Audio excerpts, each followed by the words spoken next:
lives very close to Governor Ajimobi. Let me digress a bit. Governor Ajimobi is a very active governor who has really turned Oyo State all around to a beautiful place. Dr. Seun Obasanjo Atota is a PhD holder, but he has joined his father, my husband, in farming with PhD. And my own daughter also, she has got PhD in bioorganic chemistry. Is in the farm also. She's a lady. She is in the farm. Funsho. They are all working with Baba. Obadodo Baba. Tony Onwashe. You say you are looking for a job. Baba, we ask you, what was your last job? And you say you are from bank. Baba, Washe. It's okay. Nítorí owó wọ́n kàn fi gbáǹbù fún yín kò ṣeé ṣe lọ́dọ̀ o. Most people come around for a job. It's a special PC. Iṣẹ́ epo. Ìgbà tí mo ṣe £1,000 no 1,000 naira nílùú ìmọ̀ọ́mùdé lóyìnbó £989 náà kó lé mi lọ́wọ́. Ó ìwà lórí páálí mi o ṣùgbọ́n sìn gbogbo ẹ̀ tí ó ti dàrú. A good leader is one who learned from his predecessors, who continues building on the good policies and practices, and who uses lessons to improve national policies and programs. Once again, I thank God for my governor, Senator Ibikunle Amosun. Ṣáàdẹ̀ tí wọ́n rí bá ń pe Senator Ibikunle Amosun ẹ má gbàgbé ọ̀rọ̀ Fúnṣọ́ o. Òun ló ń gbé lárugẹ o. And I thank God also for our deputy governor. Wọ́n pa mí lẹ́rìn nígbà tí OBJ ń ṣe tán ṣe birthday. Wọ́n máa gbókùn sọ́rùn governor. Mo rí tí ìyá Ìjẹ̀bú ń ṣe ló kúnlẹ̀ tó tún nàgà. Ó kúnlẹ̀ ó fẹ́ gbókùn sọ́rùn wọn. The humility. That's the way to carry on. And you see her ọjọ́ birthday bó ṣe ń bọ́ sí ibi tá a ti ń jẹ breakfast. Wọ́n wá ń sọ fún mi pé ẹ má bínú èmi máa tó ṣe tán sìn ẹ ní sùúrù. I'm so sorry, sir, because I will apologize on my way back. And then, he was just going up and down. I said, Madam, but Deputy, you didn't dress up all that much. You look so tired. No one decorating green for show. God will continue to lift you up in the mighty name of Jesus. Wàá jèrè gbogbo àwọn ọmọ yẹn lórúkọ Jésù. Ẹ bá mi wò bí before 1, after 5 dẹ̀ ni. Anyway, don't let me take too much. Thank you God so bless. very much, ma. Thank you. Hello. Once again, let's put it together for Mama Bola Obasanjo. Thank you. You know, there should be a kind of just down a little bit to have a relaxation mood. That's exactly what she has done for us. That is the virtue of Baba rubbing on Mama today. Okay, Your Excellency, distinguished ladies and gentlemen, by the virtue of our time, we'll just take about 4 questions, 2 from this side, 2 from this side. And for those who will need to put down their questions, find a formula of writing down your questions and get them across to us so that we can pass it across to the Honorable Minister. So once you have your hands up, 2 here, 2 here, and we'll go from there. Right. Just quickly, your name and straight to the questions. Let's leave out the protocols. Thank you. Thank you very much. My name is Olani Ayola. Chief Audio, it's always a pleasure to listen to you when it comes to agriculture. In 2014, you said something about young people going back to the farm when you came for our investors forum, and some of us endeavored to do that. But I found out that during the process, after laboring for like 7 months, going to cassava farming, after going for like 7 months planting cassava, after harvesting, we finally got it to a company that wants the cassava. They bought the cassava and it's going to almost like 12 months now. They've not even paid the person that supplied. How are we going to cross this barrier when it comes to the company paying the farmers, even the local one, the established one? How are we going to cross this barrier when it gets to?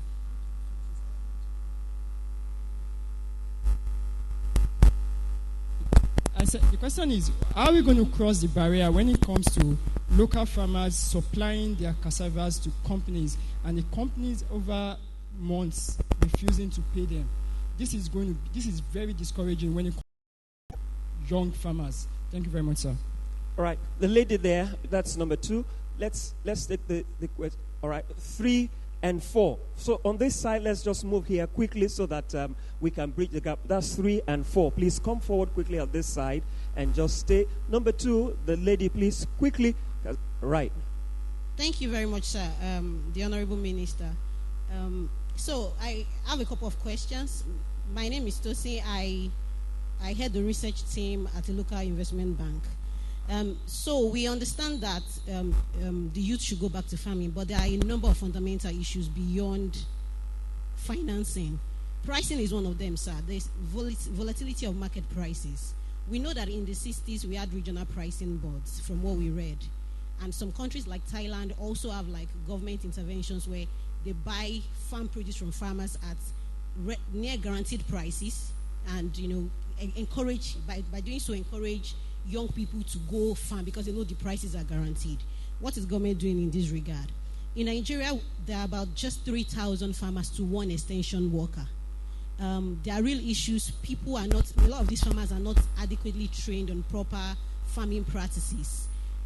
So what is government doing in that regard? Lastly, on financing, we have government financing through different agencies. We have NISA, we have CACS, we have agricultural credit scheme. Most of these financing options are difficult to assess. A lot of them are not properly coordinated in terms of we have different criteria for different farmers. What can be done to harmonize this and reduce the hurdle? I mean, a mid-sized firm took about a year to assess credit. So I can imagine what small-sized farm holders will go through if they can ever assess it, sir. Thank you very much.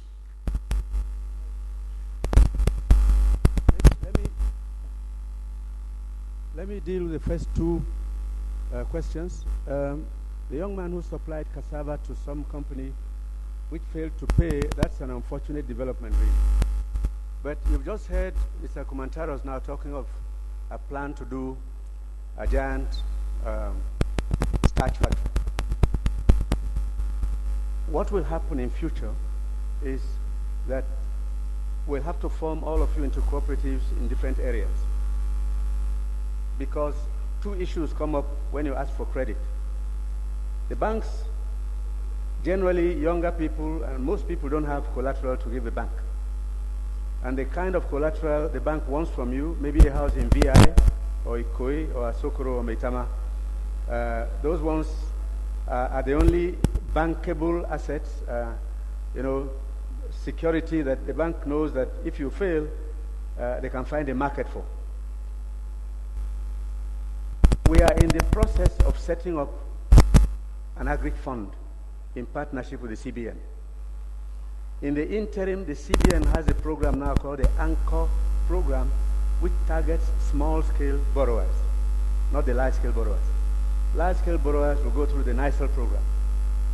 So if we're going to launch a major cassava or rice program in Ogun State, we'll come around here and organize you into cooperatives. You have to register. We have to know your BVN. We have to organize you into cooperatives, and your cooperative will become the guarantee for the loan you take. Now, if you are growing cassava, say, for flour mills, you enter into an agreement with them. A company may have cash flow problems for a month or 2, but 12 months is unfair, to be honest with you. I don't know whom you sold to. Maybe they had some problem, but that shouldn't be the reason why people grow, sell, and 12 months later are waiting. That definitely is not justifiable. So cooperative formation and registration of farmers is something we want to start in all the states now. Those who want to grow rice, those who want to grow cassava, go into bananas. Mr. Carlos from South America is going to come around here because we want to go into huge banana production. Each cooperative will be a pressure group on both the uptaker and the CBN. And the CBN is willing to invest heavily in the small-scale farmer, credits of about $500,000 and below. We have just finished an experiment in Kebbi State. 78,000 farmers borrowed a total of about $9 billion from the CBN under the Anchor Growers Program. No borrower took more than 210,000 naira. They have planted rice, and we are expecting something in the neighborhood of 1 million tons of paddy. And the cooperatives, through their registration, are making sure that their members pay when they sell the rice. And the members themselves assured us that they will pay when they sell their rice. The beauty is that the big rice millers are waiting.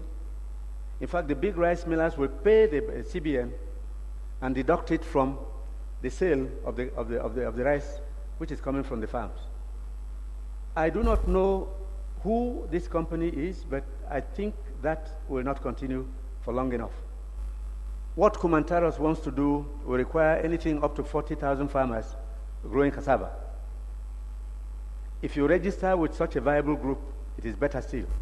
But if we decide to go into chipping, which is simpler, then cassava production will take a new turn because we'll be here to help young people or old people organize cooperatives. You chip, you dry. Drying is one of the problems we have. Because the rainfall level in Ogun State is one of the highest, you have 2,800 millimeters of rain per annum, which is like rain almost all year round, sparing only about 2 months. That becomes difficult to dry outside. And Firo says they can make dryers for us, so we have centers for drying the chips. If that happens and we're exporting chips to China, there's no reason why anybody should owe you. And if that happens and you're selling cassava to Kumantaros, there's no reason why, because here is a bigger company with a bigger reputation, a better organization, and I believe a stronger financial base that won't let you down. Because it's not fair to you, a beginner, to be owed 12 months down the road. Now, the lady who asked the question about financing, the Anchor program is your best bet. The CBN, we were together with the CBN governor yesterday. He actually told me he has spoken with the Ogun State governor, and the program is going to be launched anywhere the state is ready. We are coming here to do it. So again, let me apologize to young people who have tried and have been burnt, but don't run. We have to make it successful for you because we have no choice. It's not about we're all happy now. Tomorrow may not be a happy day if we don't make you happy. And we, your parents and grandparents, have one anxiety. You should be happier than ourselves. And that's the truth before God and man. If what we are doing is not going to prepare for your future, then it's a futility. Because we've done our time. We'll go. We don't want Nigeria to perish. So it's a serious issue. And why your governor is working on these things and we are coming around is that we want to design a program for your own self-sustenance and happiness. So we'll be back. And if he calls me tomorrow and I have to cancel everything else and come, I'll be here. It's not about just being minister and being happy with myself. That's not the issue. I'm an elder in this society. The society has treated me well. I owe this society something. That's the truth. Can we take questions 3 and 4? Can you just move forward a little bit for the sake of camera, quickly? Good afternoon, sir. It's okay. It's okay. It's okay. It's okay. Hello, sir. Good afternoon, sir. Engineer Adeoye Ilesomi is my name, sir. The General Manager, OKD Agro Services Limited. We have our headquarters here in Abeokuta and a branch office at Abuja. Sir, I would like to say something about continuity and ask one or two questions, especially on this issue of a cassava intervention program.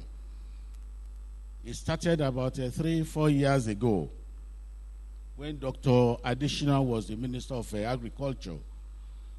Our company was part of the old program right from the inception stage. And the concept then was to substitute wheat flour with cassava flour to the tune of 20%.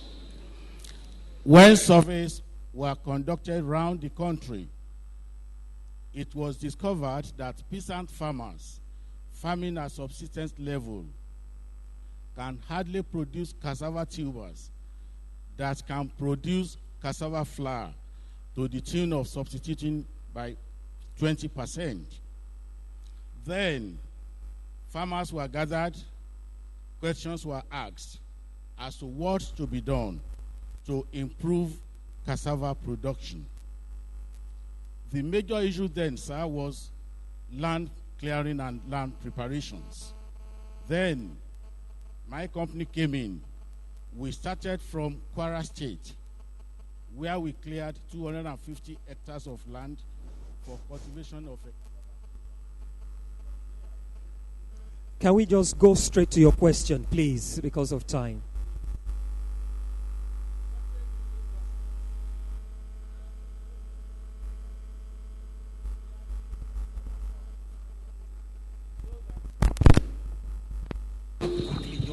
cottage industries were supposed to be established near these cassava farms so that cassava flowers can be produced. Unfortunately, when these farms were established and the cassava were ready to be harvested, no cottage industry. As at this moment, there is no cottage industry in place.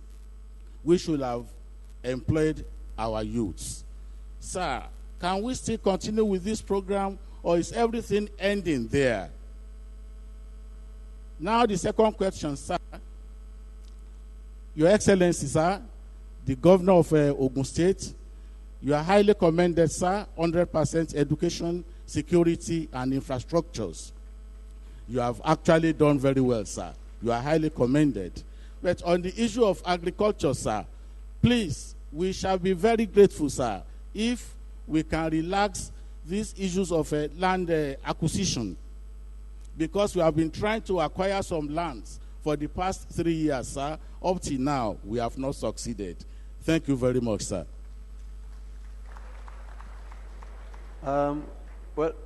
Thank you for your question.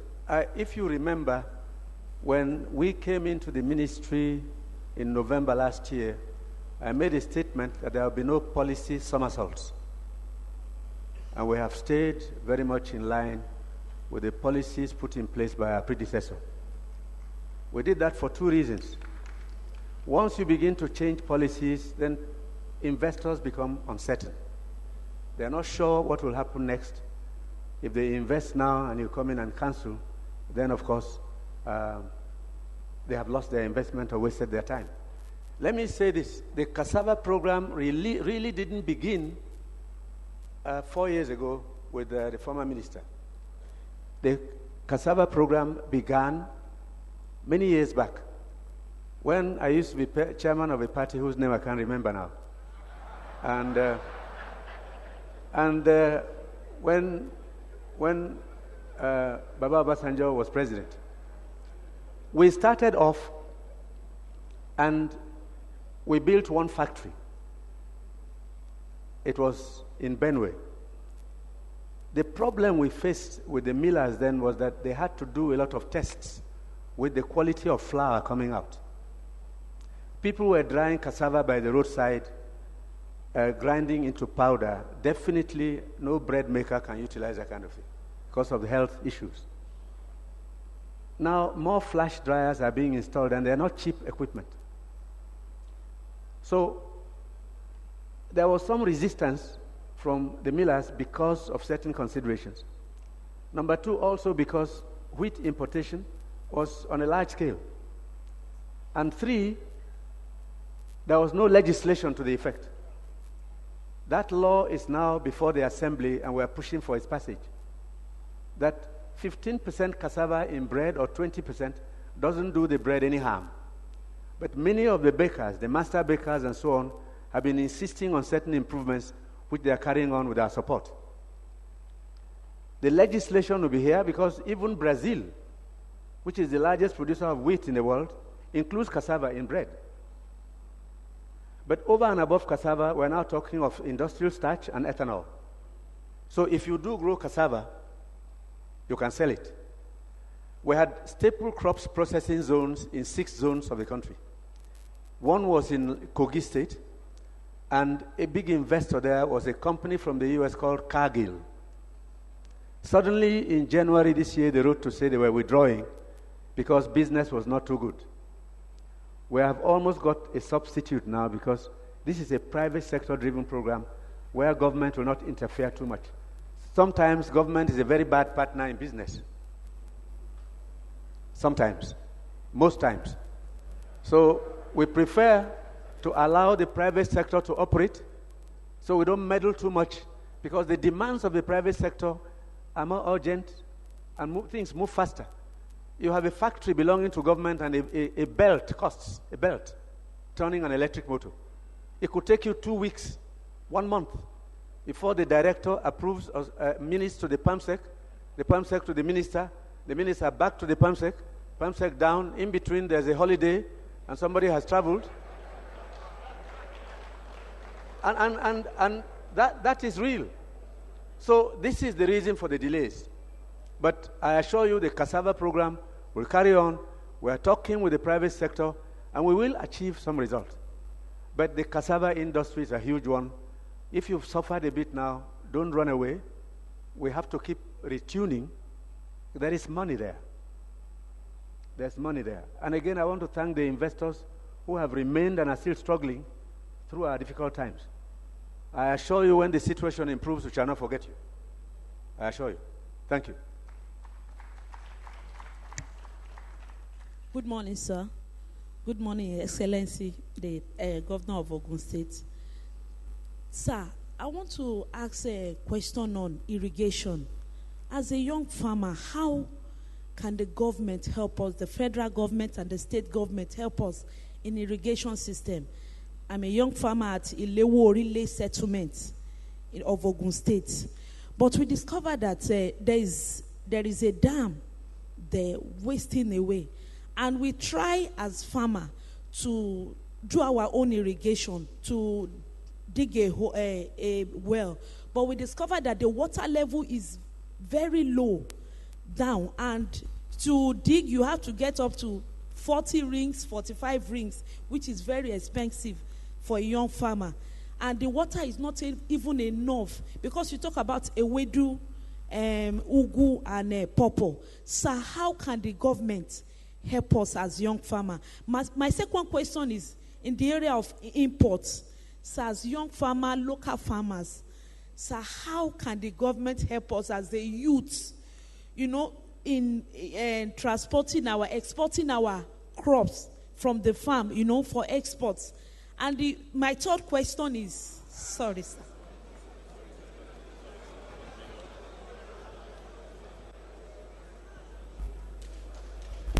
All right.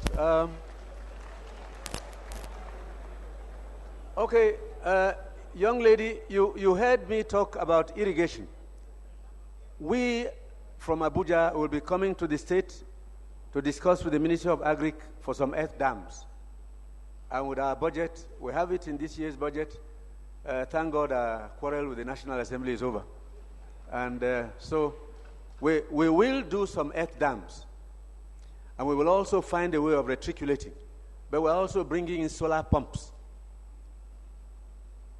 We've seen a design, they showed it to me a few days ago, which you can fold and take home and come back in the morning, unfold and take your water from the dam into your farm. Then you spare yourself the trouble of petrol and kerosene and diesel. If you manage your cells, your solar panels well, and we are buying some of the best, they are not cheap, but at least you know this is an asset that will last you 10, 15 years. So that's for irrigation. If where you are is near a dam, We'll soon be back on tours of the states. And we may be spending 2 or 3 days in Ogun, and we're going to drive around in hillocks and so on to make sure we visit dam sites, talk to young farmers, organize you in groups, and see where we can help. But there will be a partnership and synergy between the state government and the federal government in trying to achieve these objectives. You need irrigation. And the young man from Ogun who came to see me actually wants to engage more of you.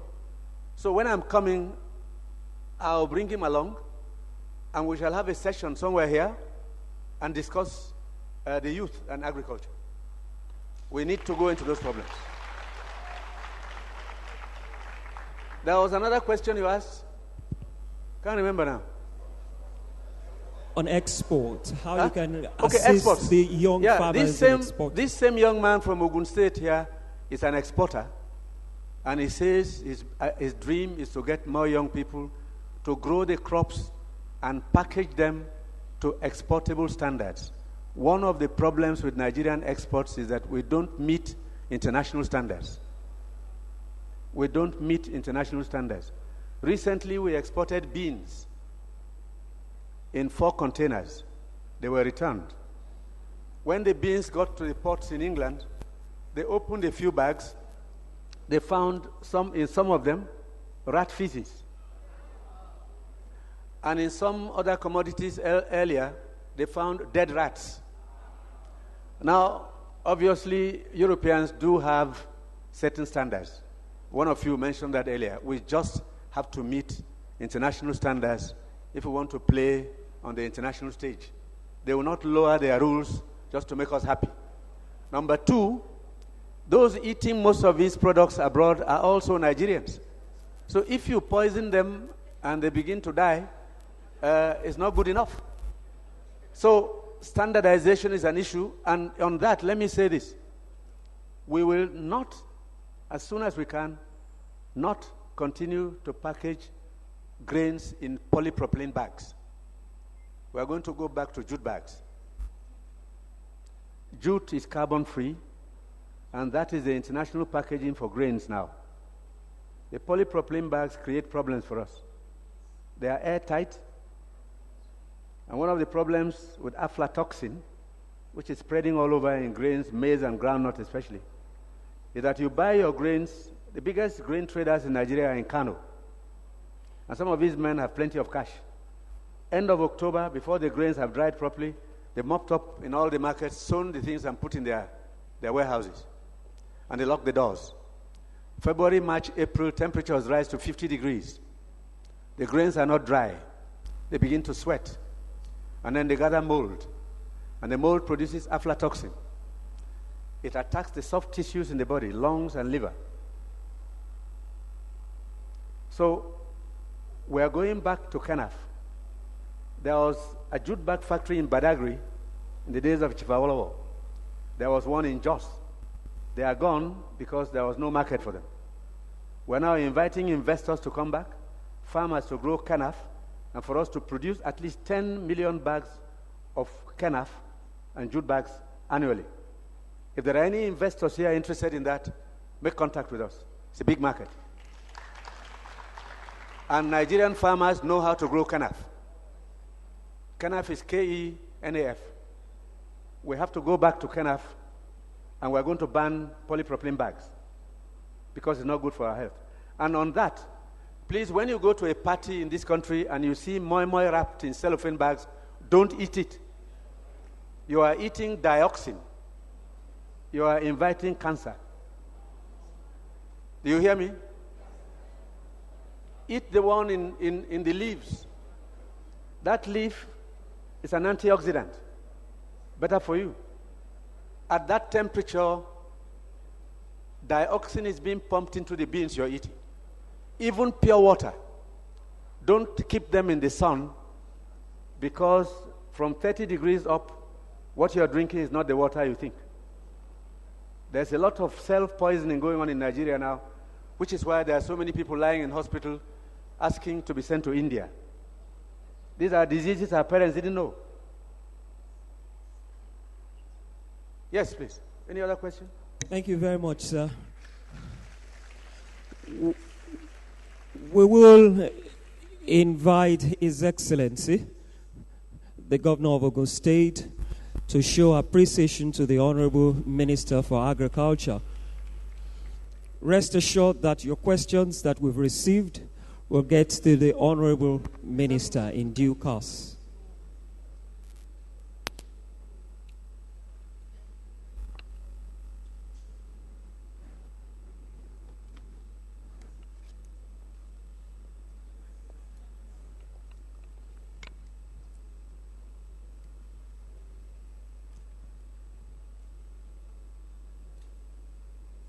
I have the honor, the sense of duty to, as always, appreciate our leader, elder statesman in his own right, somebody that have served Nigeria selflessly and still serving, Shiva Duogbe, in appreciation of your participation at Ogun State Investors Forum 2016. And your distinguished role as a speaker. You did not just speak to us. You educate us, as always. In fact, it's very inspiring. And I know that we really cannot, any day, any time, you always do justice to not just agriculture, indeed to any topic that is given to you. So thank you. We are happy. We know what to... In fact, the trouble you took in even getting here, thank you. He was in Katsina yesterday, and he has to make sure that he's still with us today. So we really, really appreciate you. So on behalf of the government and good people of Ogun State, this is for you, sir. Thank you, sir. Thank you, sir. Thank you, sir. Thank you,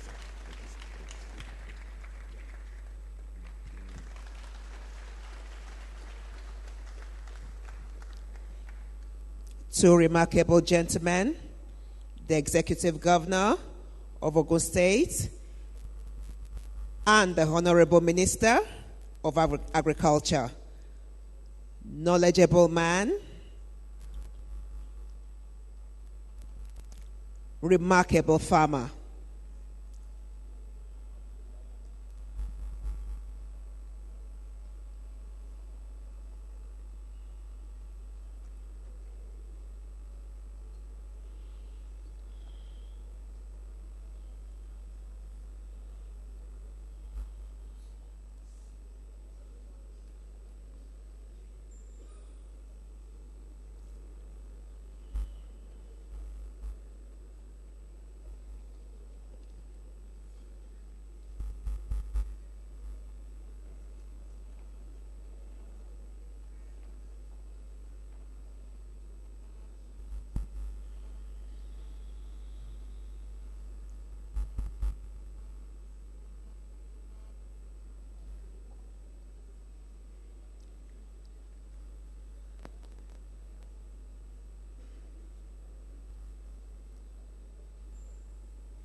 Thank you very much, sirs. Thank you very much, Maz.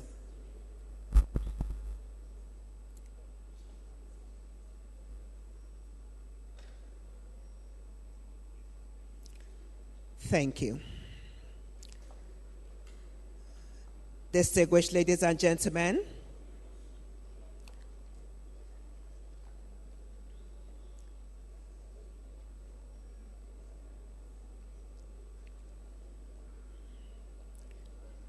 kindly pardon us as the Honorable Minister takes his exit.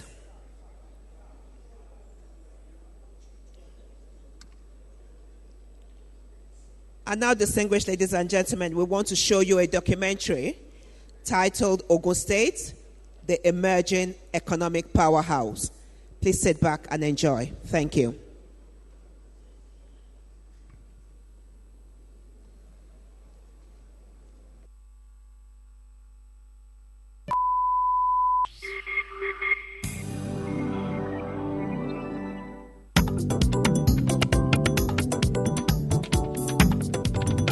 Ogun State, also known as the Gateway State, is strategically located in the southwest Nigeria.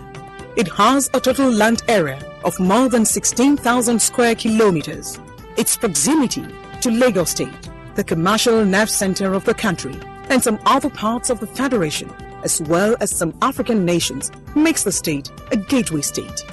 Being the gateway to several large markets has given the state a big advantage that the present administration of the state, under the leadership of Senator Ibikunle Amosun, is tapping into to enhance the fortunes of the state. With a projected population of approximately 7.6 million people as at 2015, the state is blessed with many natural resources, some of them in great commercial quantity. It also has the advantage of a conducive climate that supports the cultivation of various food and cash crops. In order to turn the state into an industrial haven for potential investors, the government first took several steps to raise the profile of the state through the provision of a conducive environment for businesses to thrive, thereby making it attractive to investors. Having kicked off the process of repositioning the gateway state for better growth, the government of Senator Ibikunle Amosun organized the first ever Investors Forum in March 2012, shortly after resuming office, tagged Ogun State Open for Business. The forum, which attracted stakeholders from within and outside the country, focused on agriculture and infrastructure, among others. The forum provided avenue for various stakeholders to rub minds on how Ogun State can become an industrial haven. In fulfillment of its promise to the participants as well as potential investors to provide all the necessary facilities to make the state conducive for business to grow, the government of Senator Ibikunle Amosun embarked on an all-round development of the gateway state. In 2014, this government had its second Investors Forum. It also drew stakeholders from far and wide. This time around, the forum focused on agriculture and urban development. It was an avenue that provided opportunities for participants to rub minds on how Ogun State can use agriculture and urban development as catalyst for economic growth. 2 of these gatherings in 4 years brought so much investment to Ogun State. The government, on its part, has continued to intensify efforts in making the gateway state more attractive to potential investors by creating an enabling environment for business to grow. Among such steps that have been taken as part of the offshoot of these 2 fora under its infrastructural development drive include construction and reconstruction of over 350 kilometers of roads across the 3 senatorial districts of the state, construction of several flyovers, construction of state-of-the-art shopping malls. Knowing the importance of a good transportation system for the growth of an economy, the government of Senator Ibikunle Amosun embarked on several projects to reposition its transport system. Some of them are the purchase and distribution at a subsidized rate 77 mass transit fully air-conditioned buses, among which are 50 small capacity buses for intercity travels and 27 high-capacity buses for intracity movement. Purchase and distribution of 150 modern air-conditioned metro taxis. The government did not stop at this. It has also signed a memorandum of understanding for the railway transportation system for the state, while efforts are in top gear for the realization of 2 airports in the state. The government of Senator Ibikunle Amosun is not unmindful of the environmental challenges that come with the proliferation of industries in the state. Hence, its efforts in ensuring that the presence of these companies do not constitute health hazards for the people of the state. Under the agricultural sector, the government also recorded many feats, amongst which are establishment of the Awowo Model Farm Estate, purchase and distribution of large farm equipment to boost large-scale farming, greenhouse at Kotoko for tomato farming, the poultry multiplication project at Imore, cassava multiplication project at Ibiade, rice farming project, Egua, cashew plantation, cocoa plantation at Lagbagba, and farmers market at Ashero, to mention a few. To ensure the provision of shelter for every growing population in the state, the government of Senator Ibikunle Amosun established various housing estates for different cadres of people, with consideration for industrialists and their staff, as well as the civil servants in the Gateway State. Among them are Orange Valley Estate, HID Awolowo Estate, AAK Dego Mitros Estate, the New Dawn Garden, Agbara, the New Dawn Terrace, Agbara, the New Makun City Estate, MTR Garden Estate, Isheri, under construction, and the development of President Muhammadu Buhari Estate at Kobape, Abekuta, among others. In ensuring security of lives and property of the residents of the state, as well as those doing business in the state, the government in the last 5 years invested hugely in the security sector. Steps taken include purchase and distribution of armored personnel carriers to strategic locations within the state, purchase and distribution of over 400 security patrol vans to various security outfits in the state, establishment of a security trust fund, to mention a few. The effect of all these and many more put together is the obvious boost in the economic status of the state. From the first Investors Forum in 2012 till date, over 100 multinational companies have made the Gateway State their homes. In 2013 alone, over 271 billion naira investment came into Ogun State, while the figure rose to 515 billion naira in 2014. According to the 2014 DFID World Bank report on doing business in Nigeria, Ogun State is rated as one of the 5 most safest and easiest place to do business in the country. In its bid to show that on its own and to further open the state for more investment, the government of Ogun State, under the leadership of Senator Ibikunle Amosun, organizes its 3rd Investors Forum, Ogun State, Open for Business. The focus of this year's outing is on agriculture, transportation, and the environment. The 2 days 2016 Investors Forum is expected to further solidify the relationship between investors in the state and the government, and also increase their investment rate in the Gateway State.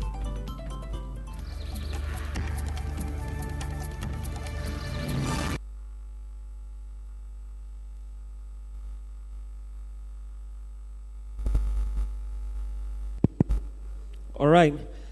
Thank you very much. I'm very sure that you've enjoyed that carefully packaged documentary titled Ogun State, Imagine Economic Powerhouse. We forge ahead with the agenda for today, and next is a presentation about Olokola. Olokola is a very strategic area in Ogun State, what you can term an industrial hub of the Gateway State as well, and is very, very pregnant with lots of economic opportunities. We want to unveil these opportunities to you at the day 2 of the 2016 Investors Forum. Join me as we welcome the consultant to His Excellency on economic matters. Distinguished ladies and gentlemen, we welcome Mrs. Ronke Onodeko.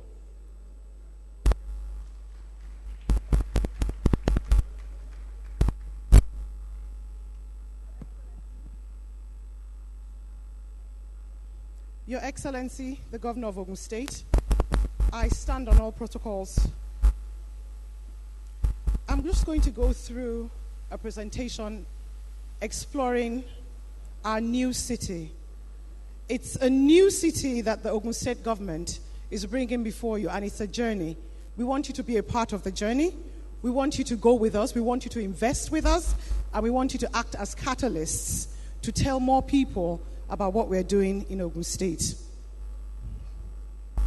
Olokola Free Trade Zone is a new city that is going to be developed on the coast of Ogun State. It's about 100 kilometers away from Lagos and about 300 away from the Niger Delta. So strategically, we are the space to be. We are the destination for majors who want to have a different space away from the Niger Delta and the issues that are currently faced there. Can I have the next slide, please? We also are facing the bulk of where there's exploration and production going on in Nigeria. So we're strategically located to benefit from the oil and gas industry. Olokola is not an oil and gas project. It's a holistic new industrial project that Ogun State is promoting. It's going to be filled with industrial hubs, transportation opportunities, infrastructure development, and the state that is pursuing agriculture, we're going to need a venue to process the agriculture that the state is providing. We have a whole wide range of stakeholders, every single one of us in the room, the state government, industries, commerce, Nigerians in general, also the West Africa coast. Nigeria is strategically located as a hub. We haven't fully explored the opportunities of the West Africa coast and the ECOWAS investment that we can be drawing from. Much has been said already about the economic facts about the country and the state. So I'm not going to delve a lot about the economic outlook. We've had a lot of speakers talk in the last 2 days about the various opportunities and the various challenges that they're facing. I'll just mention and remind you of some of them. The first one that has come over and over again is access to land. 2,500 kilometers of land, or hectares of land already exists, and there will be an opportunity to dredge and sand fill to almost 10,000 hectares of farmland and land for different industry development. Infrastructure is one of the things that our panelists talked about this morning.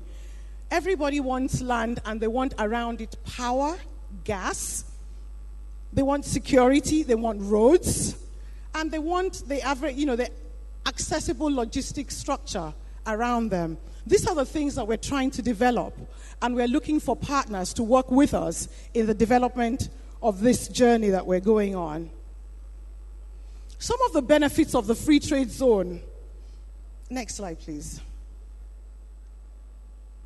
are the job creation. We have a lot of young people and a 7.1 million population in Ogun State. We want to bring in business.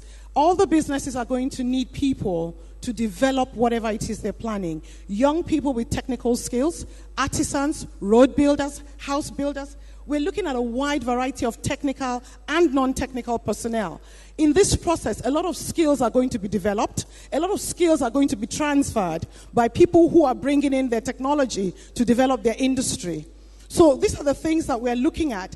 And I do believe that everybody in this room has a part to play. You're either an investor yourself or you know somebody who will be investing. And we also want you to be the ambassadors of this project and be the ones that would go out and lure the people who are going to come in to make this investment for us.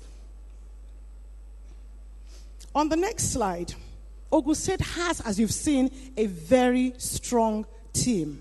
A very strong management team, very people-focused, very entrepreneurial.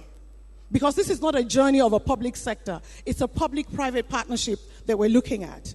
So we are enjoining every single person to be a part of this journey that we're going on. We have very good connections to Lagos and the seaport. We also have a plan to build a deep seaport at the Olokola Free Trade Zone. The depth of the water side there is 18 meters. It's the deepest we have in Nigeria. There will be no need for dredging, which is an additional drain on all the other ports that we have in Nigeria. Also, there are huge expansion possibilities. Once you get into Olokola, developing inward would not be a challenge because the state is open and is welcoming all the stakeholders to join with us. It's also a prime location in the fact that Ogun State is strategically located and it's an open way to the rest of the country. So not only can we access Lagos and the ports, we can also access the rest of Nigeria and the entire West Africa coast. Next slide, please. I'm not going to go through all the different investment incentives, the non-tax issues and the ease to repatriate your foreign exchange. Goods can be sold in and out of the country from this zone. Also, the oil blocks that are across from us can bring in their oil into the zone to process. So we're looking at the availability of petrochemical plants. We're looking at jetties. We're looking at different types of warehousing. We're looking at LNG. We're looking at LPG and a whole range of oil and gas opportunities for the state. The sectors that the free trade zone has been open to are wide and very, very varied. We have long lists, and you can find this on our website. It goes from petrochemical industry to manufacturing, handling of goods, so you can build warehouses there. There will be a port there, so you can actually move your goods in and out of the country from this opportunity that we're talking about. And we're also looking at things like leather goods to be exported. We're looking at the plastics industry as well. So, the opportunities are not limited to the things that already exist in the state. So some of our already existing stakeholders can actually expand their businesses from the various industrial hubs where they are. So if Agbara is not big enough for you, Olokola might be the next place where you want to set your next factory. I'm looking at other opportunities that exist. Can we just go 2 slides up? We have a supply-based opportunity as well. A lot of the oil-producing blocks are exactly opposite from us. So vehicles, aircrafts can bring in goods and services to the ports there and get transported by sea to the various oil bases. So there's a logistics base where people can actually keep their staff housed when they're offshore.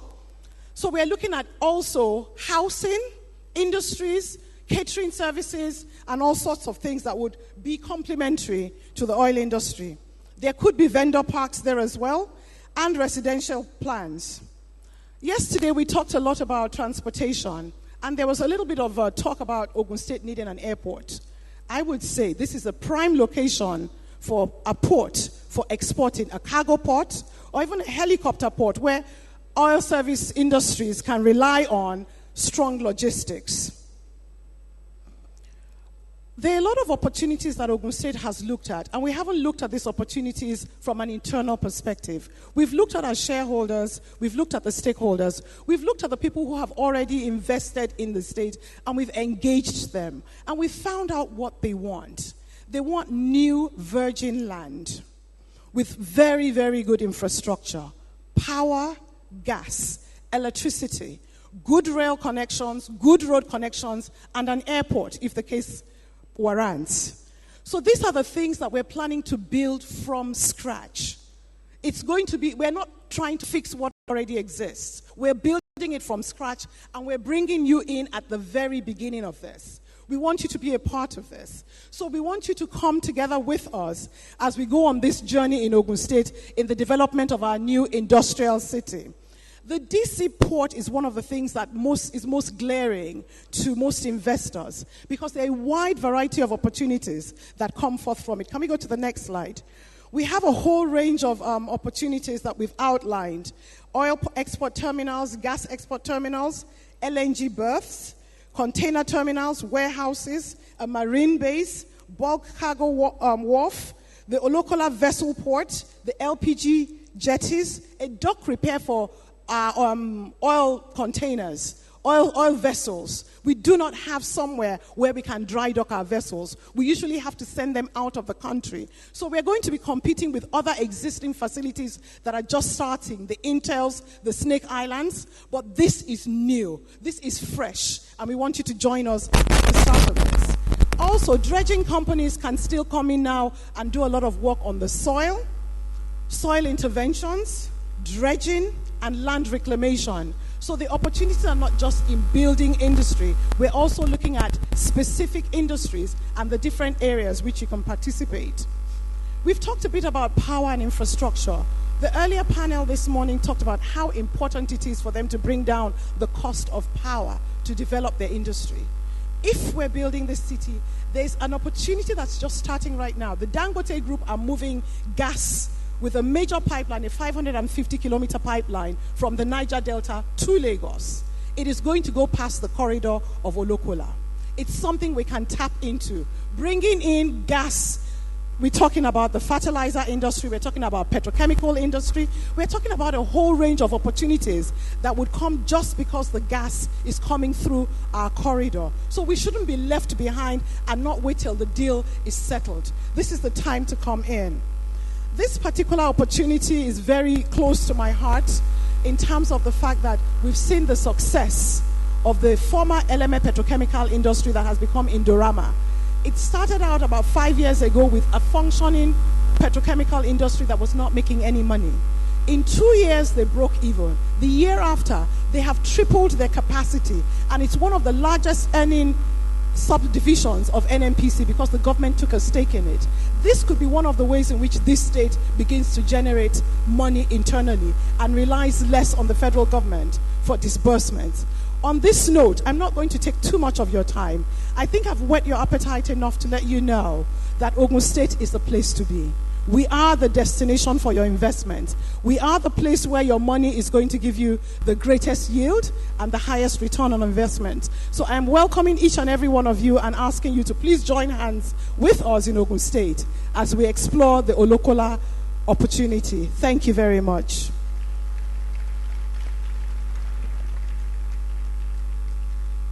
Thank you very much, Ms. Onodeko, the consultant to His Excellency. And now, distinguished ladies and gentlemen,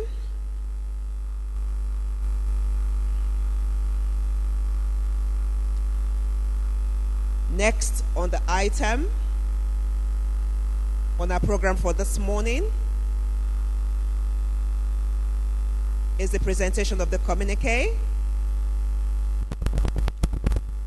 And this will be taken by the Honorable Commissioner for Education, Science and Technology, Mrs. Mudukwe Mujota. Mudukwe, please.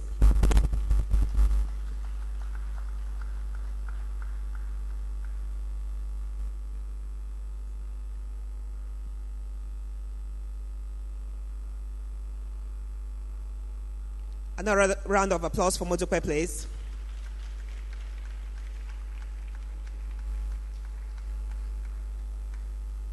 Thank you very much. Good afternoon. Your Excellency, Senator Ibikunle Amosun, CONFCA, everybody here present, all protocols duly observed. I'm sure that we have enjoyed the almost 2 days of fruitful deliberation and interaction. Therefore, gives me great joy to present to you the Communiqué as a summary of all the sessions held and the resolutions and recommendations made.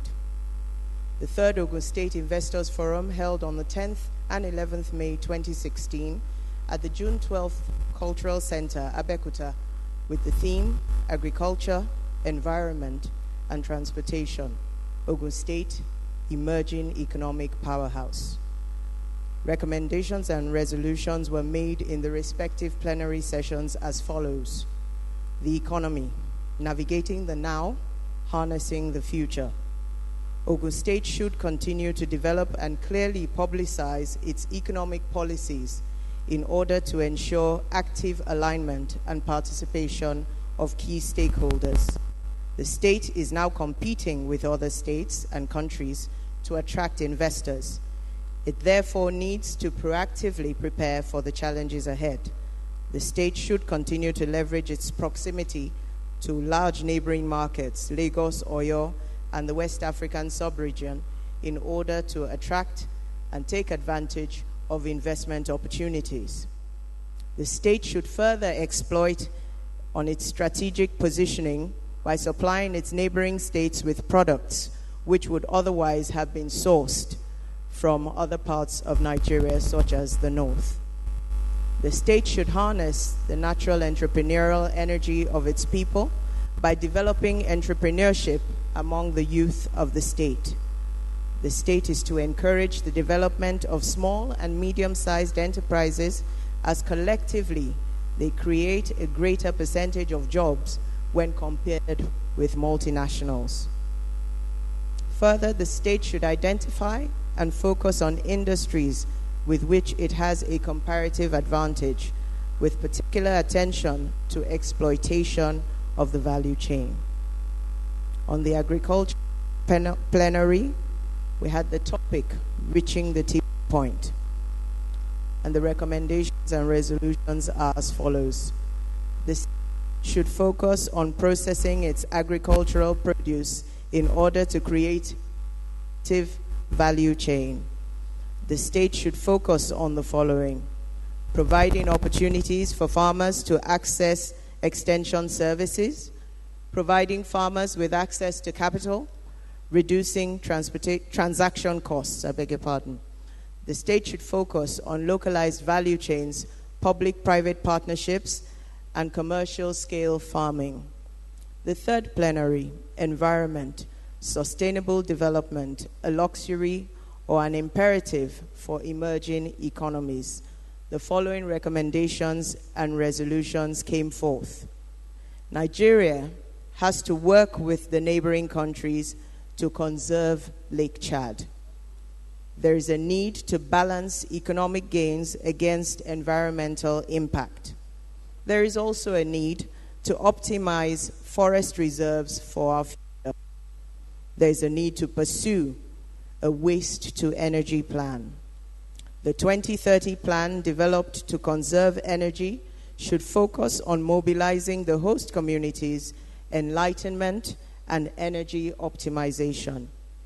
The companies operating in the state should be fully sensitized on the environmental policies of the state. The state should replicate its existing ecological partnerships with private companies such as Lafarge to preserve her forests. Transportation, strategic infrastructure as a catalyst for socio-economic development. The following resolutions and recommendations came forth. Transportation has an unrivaled capacity to make or break the environment. As such, linkages should be identified between transportation, road building, and the environment.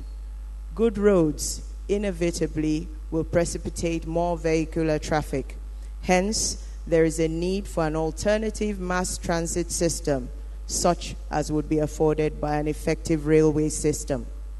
Ogun State should therefore tap into the Red Line rail system of Lagos State, which currently terminates at Agbado, a boundary town with Lagos State.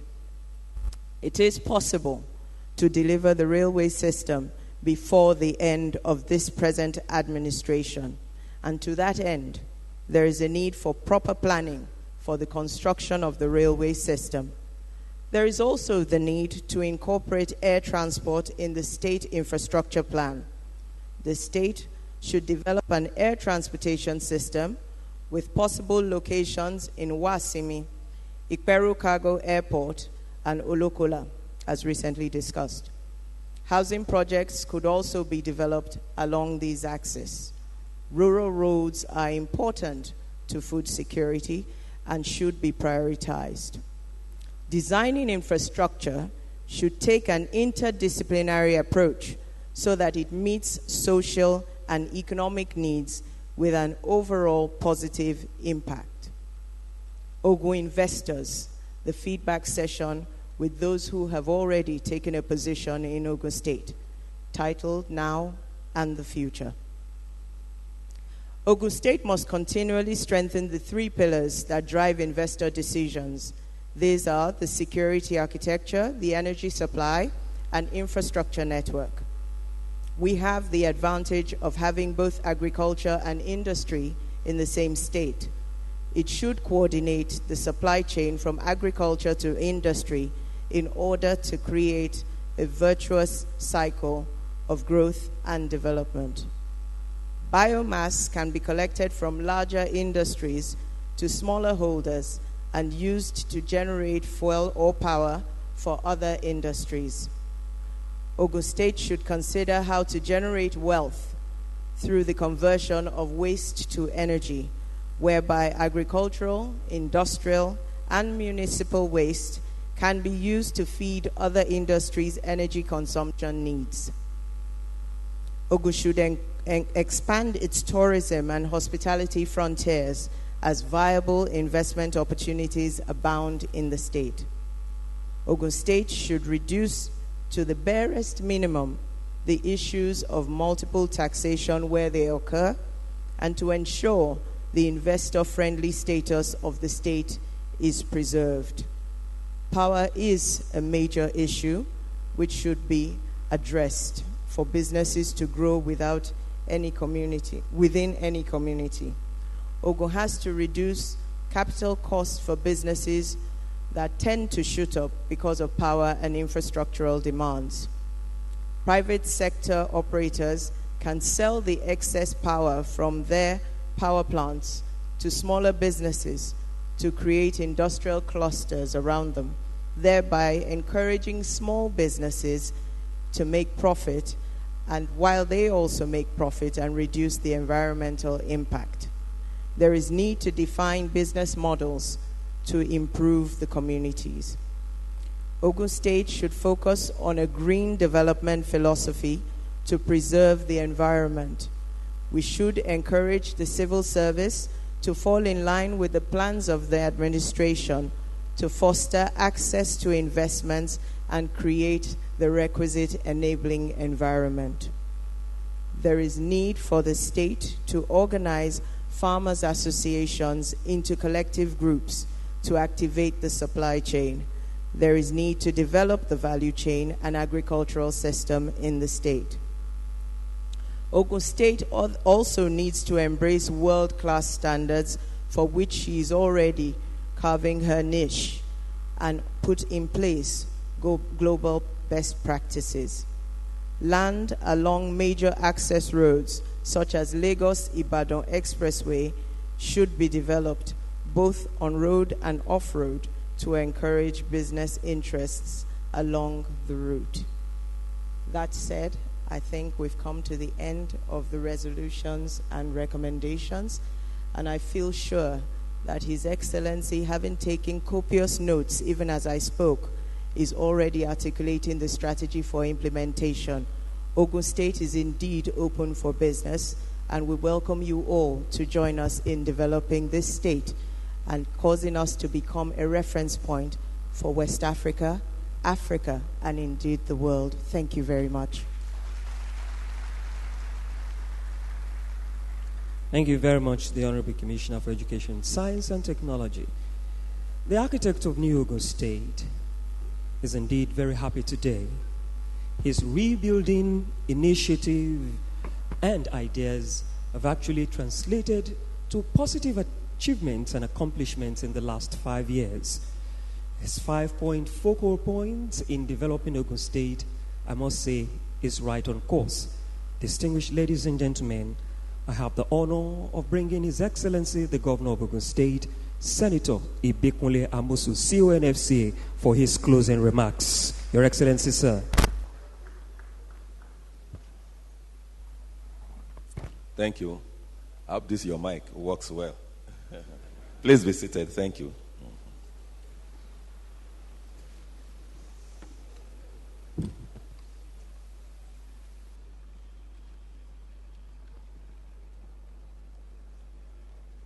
Good afternoon. Let me start by, I really do not have any prepared speech. I think the speech was done yesterday. I presented a speech yesterday. I made a speech yesterday. Today I'm just going to maybe, as they say, have the final word and thank everybody, though the deputy will still come to give the vote of thanks. But let me start by appreciating the Vice President, Professor Yemi Osinbajo, the former President of Colombia, President Cesar Trujillo, my brothers and sisters, the honorable ministers that came to be part of this, our 2016 Investors Forum. Oh, distinguished senators, all the members of the House of Rep that have all joined us. But let me, in a particular way, thank all the industrial giants, all the business executives, the banks, several of these, what I call friends of Ogun State, that anytime when we call them like this to come and share their thoughts with us, to come and brainstorm with us, to come and probably participate in areas where we think we have common interests. They usually vote us down. They were, in fact, you know the way we are, what we call Ogun Standard. Everybody was working flat out, so thank you. But let me now go to what I call the main reason why we are all gathered here, and that is to look for ways, or to continue to look for ways, how we can make our state the number one state, not just even within the context of Nigeria. Of course, we've been advised that we should always try to benchmark ourselves, not just maybe even West Africa, not just Africa, but indeed the world. And that is what we seek to achieve. It was deliberate when we chose the theme. We said agriculture, we talked about environment and transportation.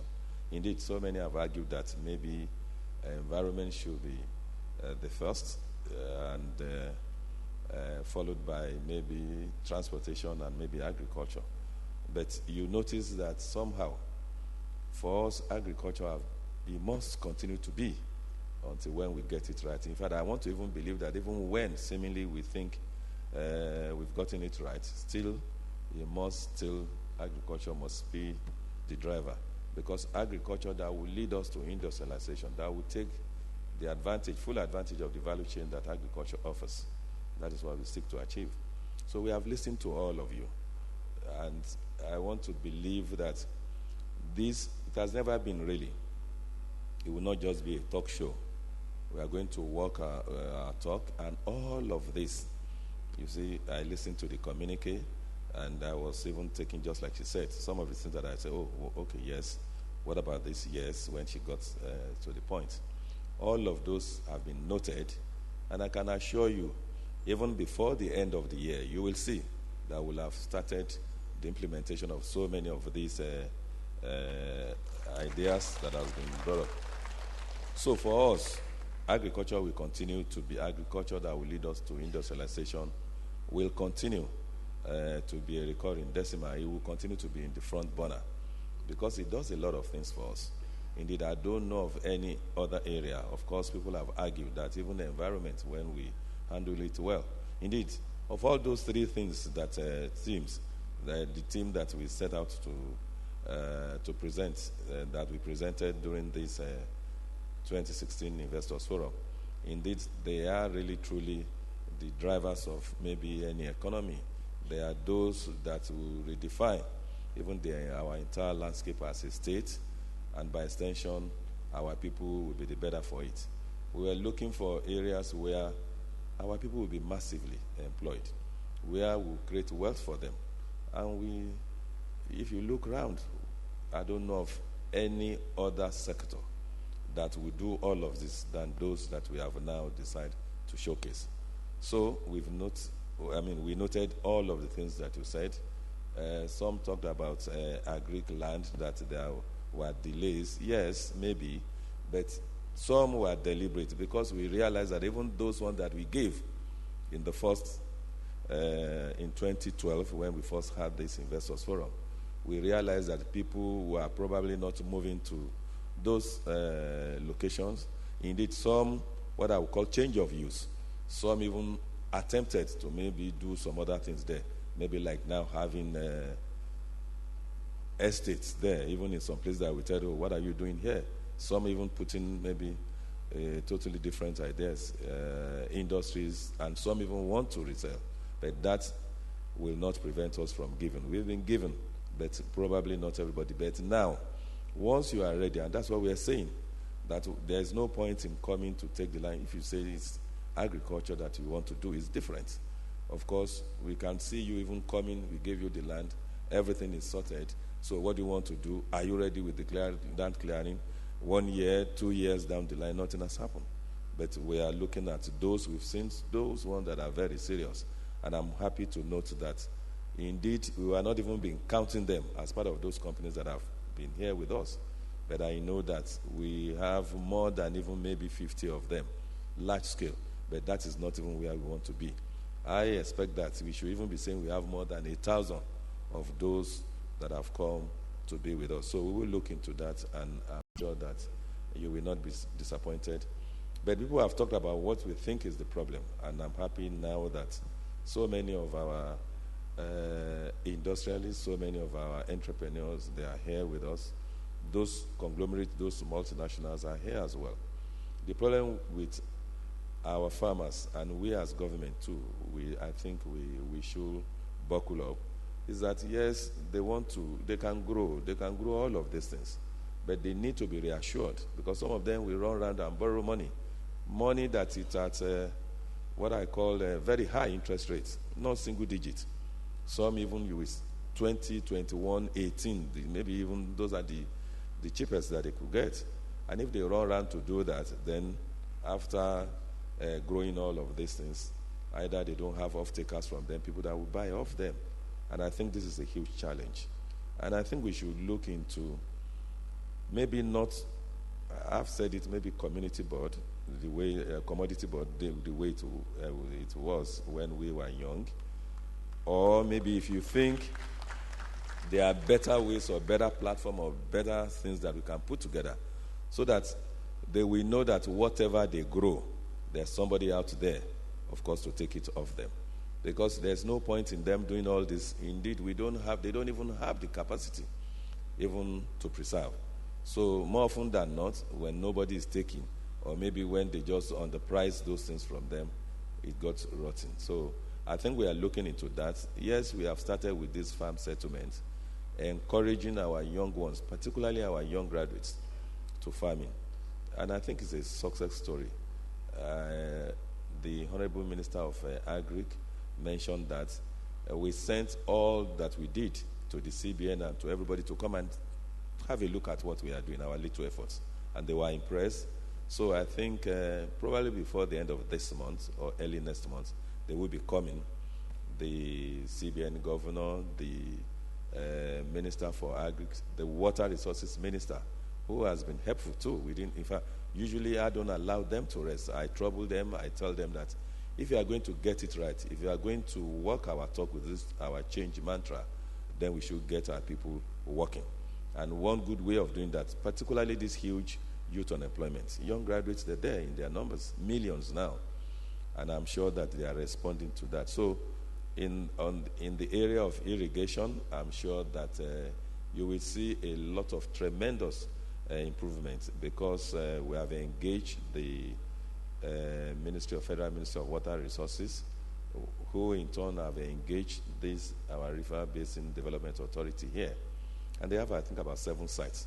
They've given us, I think, about 4 now. And you will see that. So we can plant all year round. If nations that are even in the desert go to the Middle East, they will see them planting all year round. They've conquered what we call maybe weather and all of those. So why can't we do that? They've conquered everything. They don't wait, this is the rainy season, it doesn't even rain, does rarely. You don't even see rain there. And you will see them planting all year round. So why can't we do that? So we are looking into that, and I'm sure that will be done. Indeed, I went ahead to even explain to the Honorable Minister, who in his own right, if he even knows more than probably so many of us here in the area of agriculture and even in some other areas as well. I explained to him that, yes, even at some point in time, the American government, the U.S. government, all in the name of making sure that their wheat farmers, of course, they are being protected. When there was this depression, They bought all of those wheat off them, and they were thrown into the sea, really, just to make sure that those their farmer, they continue to work, so that they just tell them continue to grow, continue to just do what you do, and you will. So we should look into that, probably not just giving them direct subsidy. In a way, that is the way they are. Because it's been difficult. It's difficult for our farmers to compete even in the context of Africa, not to talk of now in the international community. So I'm sure of all of those are looked into. In the area of environment, we've had a lot. Some, yes, we know already, and of course that is one of the reasons why we call everybody to come and brainstorm with us. Tell us the way it is. Tell us those things that you think we are not doing well, that at least can be done differently. Yes, I'm happy. Thank you for telling us those that you think we are doing well. Thank you for your kind words. But yes, we still want to hear those things that you think we could improve upon, and those things that you think we could do differently, and that it will be in the positive and right direction. So in the area of environment, yes, we've been told how we can convert our waste to wealth, how we can use environment to create employment, to create wealth, to generate huge employment opportunities for not just our youth, but for almost everybody. So we are going to plug into that. We are going to key into that. We've tapped from so many people, so many brains here. So we are going to use that. We have been told that, yes, we wanted growth. We want more industries. But we are telling them now that, yes, we want green growth. We don't want just people to say, okay, yes, in the name of coming to set up here. Don't bring technologies that will come and constitute health hazard to us. There are new technology, new ways of doing things. We want you to come and collaborate with us, support us, so that at least we can beat our shares on the road. For me, it will not just be road, rail, air, waterways, and all of that. In fact, it will include security, even our environment, and all of those. And that's why, for me, aside from education, which we believe is the peak of the pack, that it is an educated people that will be easily governed, because they will be in sync with your ideas. They can flow with you. And in any case, once you get education right, of course, the barracks there. Just opposite part of the barrack is only the road that has been done now. You will see that there. And again, that's a lesson when I came that I learned. That Commonwealth Cemetery, if you go there, you will see people there. Once a month, they go there, they paint, they make sure that they maintain it all the way from where they are.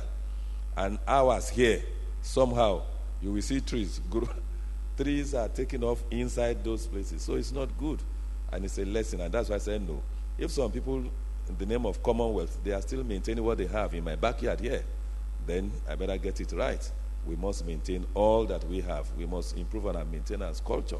So somehow, the airport, after maybe the war, nobody thought about it again. Until I think about maybe 14 or 12 years ago. Now they try to resuscitate it, and that is the one that we're seeing now, because we are moving it. Because they now have a new barracks there now. I think that barracks was the old one is there. That one was about 30 years old now. The new one, the old barrack has been there since even before we were born. But the new one, I think some 30 years ago or so, Alamala Barracks, the new one. So it is after Obadako, that the federal government started, I think, in about 13, 12, 14 years.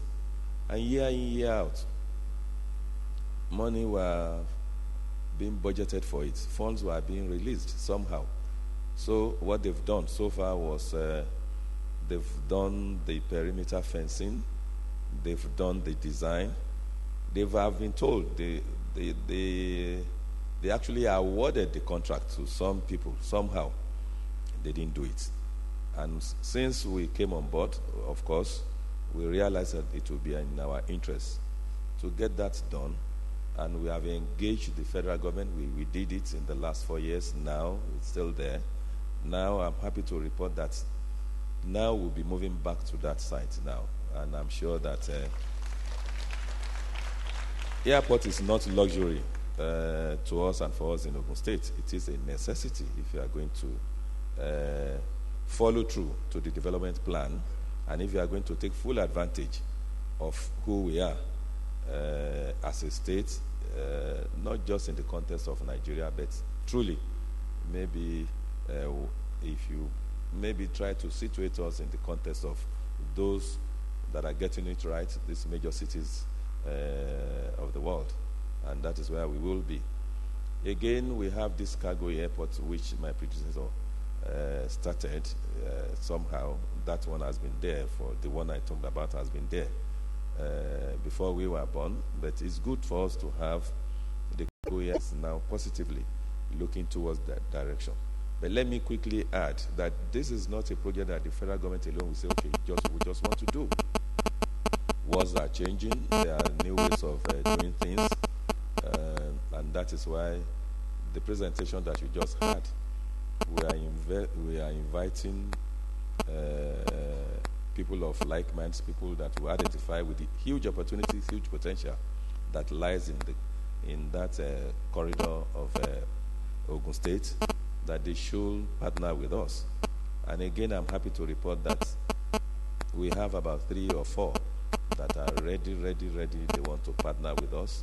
And with what federal government is doing now, I think that is probably the economic volcano that will be erupting in Nigeria. It will happen at our backyard here in Olokola. So it is not a thing that, yes, we have jettisoned. No. But this is a huge, it needs a huge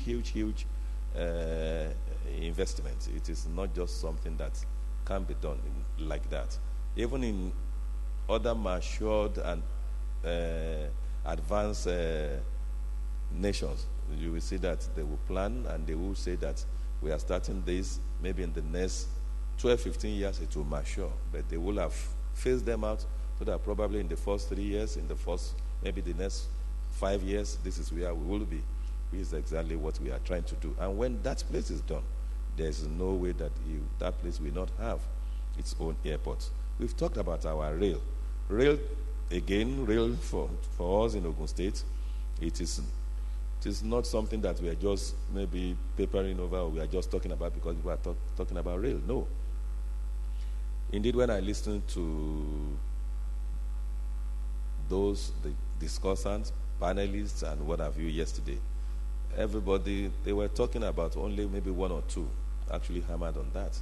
Everybody was talking about, yes, our proximity to Lagos, which we have said it when I came, that we want to be what New Jersey is to New York. In the United States, that's what we want to be to Lagos. And I've said it will be in the interest of Lagos to just concentrate on what they know best in doing, to be the commercial nerve center. There's no point. It's a battle they will not win, which we have won anyway. We are the industrial capital. They are the commercial capital. They should concentrate on the services. The Airtel of this world, I don't want to mention them. I see all of them here. The MTN of the Glow of this world.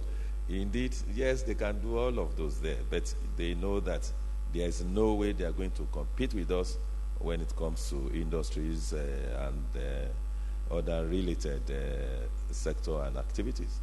So, because we have that status as being maybe the industrial capital of not, and I want to say this again, the way we are going, it will not just be even the West Africa, which many people did not talk about yesterday. They were talking about the population of Lagos. They are talking about Oyo, and they are talking about 7.1 million people that is in Ogun State. When you even tie those together, you look at Lagos, you look at Oyo, you look at us. If you do your numbers, very soon you'll be very close to maybe about 40 million there. But the one that, when we were putting pen on paper, we said that, okay, let's take Lagos, let's take us. We are looking at, that's about maybe 27. When you take Oyo, we are looking at maybe about 35 million. But when you look at the West African sub-region, which many people did not even talk about yesterday, that is where we have that huge market there. And I can tell you, I know that so many of these our companies are here, particularly those multinational. Your was here early. Okay, still here. I know even so many of the things they do still find their way outside Nigeria to get to all this West African sub-region. The other time,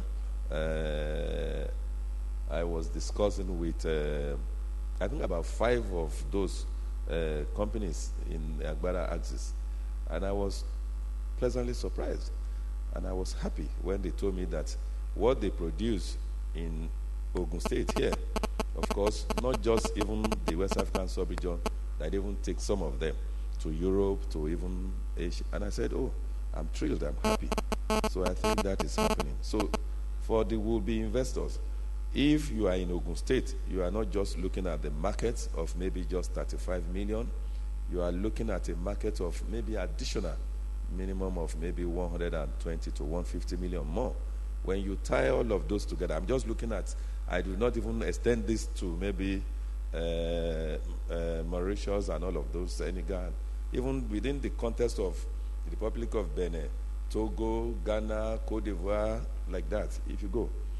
I'm not even saying go to Mali, go to all of those now. If you add those ones, we are talking about, with us, maybe 150 million, very close to 200 million. That's a huge market. And with what we are doing, you don't have any, you will not have any transportation issue with us. Just once you get to Republic of Benin, to our border there, you can.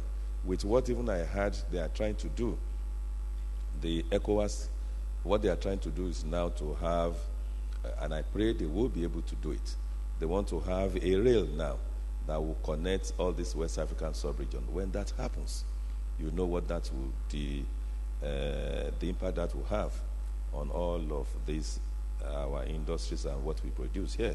And in any case, Nigeria as a market itself, of course, you know what that means. So rail for us is a necessity, aside from the fact that, and that's why we were deliberate when we have these 5 different routes. Lagos have this blue and red, but we have 5.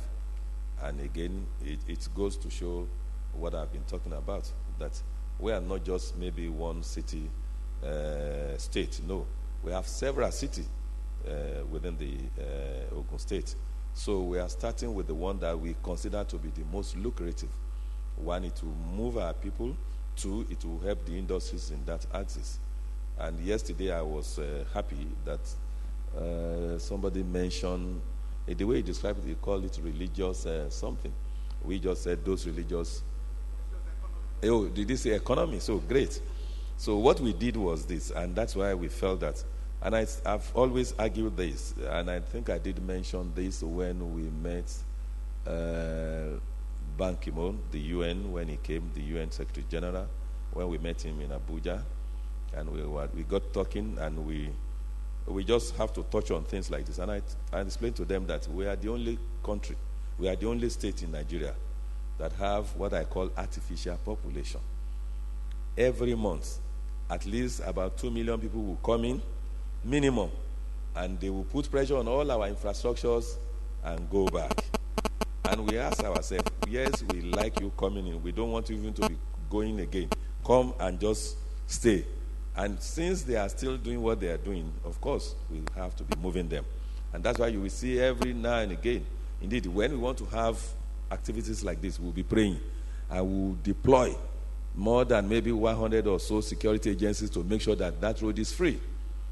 Because you know the implication of it. If there's that, you know the hold-up will just be there, everybody. You can't move. On the, I think it was May 3rd, nobody can move. They said something happened on that road, 8 hours, 7 hours. So if we have the rail working, not many people will want to still be on that road. Like people will still be on the road, but not the way it is now. So for us, that corridor, that axis is very important. So it's the first one we are going to do.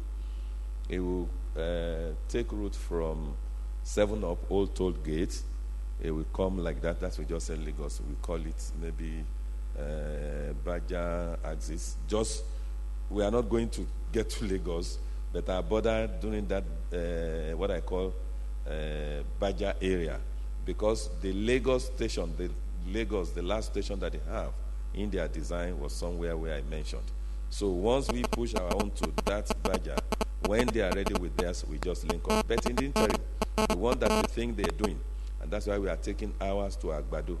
It will come out, we are doing something, a new city, that's Metro City, initially where they sell the cow and all of those. And that is why we are relocating those cow, that cow, the Kara market, we are relocating it to Gere. And somebody talked about that yesterday, which I'll probably still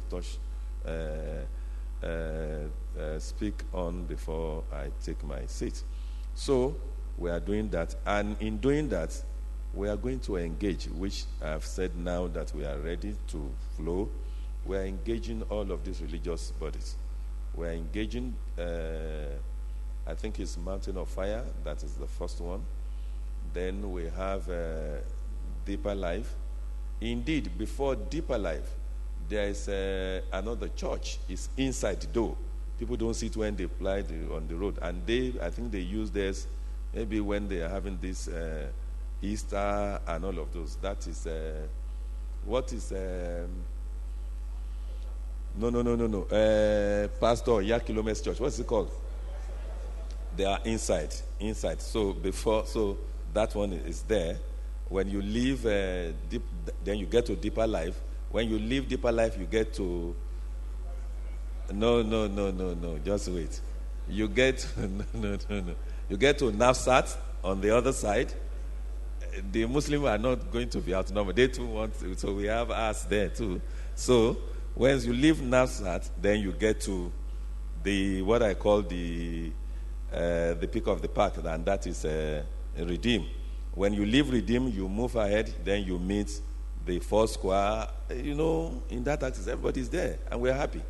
But what we are saying is that we will be happier if they now contribute positively to the economy of the state. And every day I argue this. Everybody come, they put pressure on the road. We maintain those roads, we run around. Whenever they're there, of course, the security, we are the person. Because if anything happens, they will say Ogun State. So whenever they are having all of these programs, we deploy security there to make sure, not just even the traffic now. And that's why we have been able to stop all these people breaking glasses of the windscreen and all of that, to now maybe say they rob them. So we stopped that. We spend a lot of money doing that. And on environment, you see, when there is that traffic, you know what our people will do. Of course, they're human. We throw this down, throw that down. They are pressed. They just move to the side of the vehicle. So every day it happens. So once there is that traffic there, even when there is no traffic, when they are going, when they are singing, everybody is throwing this down, throwing that down. Who parks? It is us. It is the state that takes all of those. So we are engaging them so that this rail will be for them, really, truly. Then we'll be moving them. Though all this, even they go through some hassles in getting to. It's so inconveniencing, but because they want to go and serve God, they don't even look at that, because they will just sit there hours singing too, happy going to serve God. So we are happy that they are doing that. We are happy that they're using Ogun State. They've adopted Ogun State as a place where they know that God answers prayer better than any other state in Nigeria. You see, when people come here and say Ogun State, we are outperforming the national indices, national whatever, they don't know the reason. The reason is that this is the religious capital of Africa, not anywhere.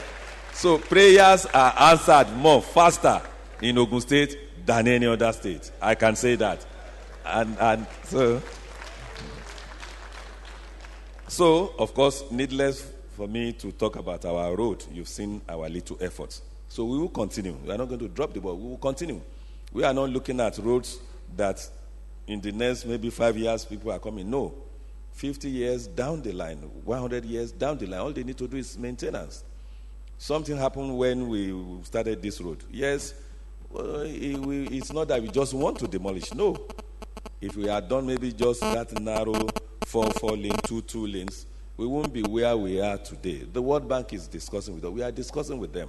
For them to support any mass transit, you must have at least a 6-lane road.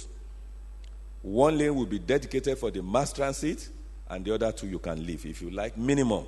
And that is why when Lagos had that problem, what they told them was that they can only do where they have at least those three lanes. And that's why forcefully Lagos says now have to take one road. You know, they now erected maybe demarcation for the BRT to work in Lagos. So they are coming here because we told them we are ready for them now. We even have 10-lane boulevard, not even 6-lane. So that we are doing. And those are roads that will outlive us. I'm happy to say when Shiva Dugbe was saying that he will not be here to bother about what is happening. But I know that I will not be here in the next maybe 100 years, 50 years. Let me sing.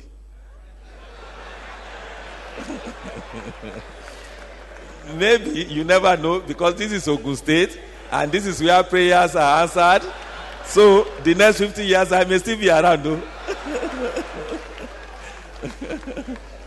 So, what we are doing, I'm doing things that, even when I know that I'm not going to be around, I want to still do it well, so that those that will be around, they will say, oh, once upon a time, there was this man, oh, he did this, oh, he knew he was not going to be around, and he did this. And those are what I want to be remembered for. Even our waterways,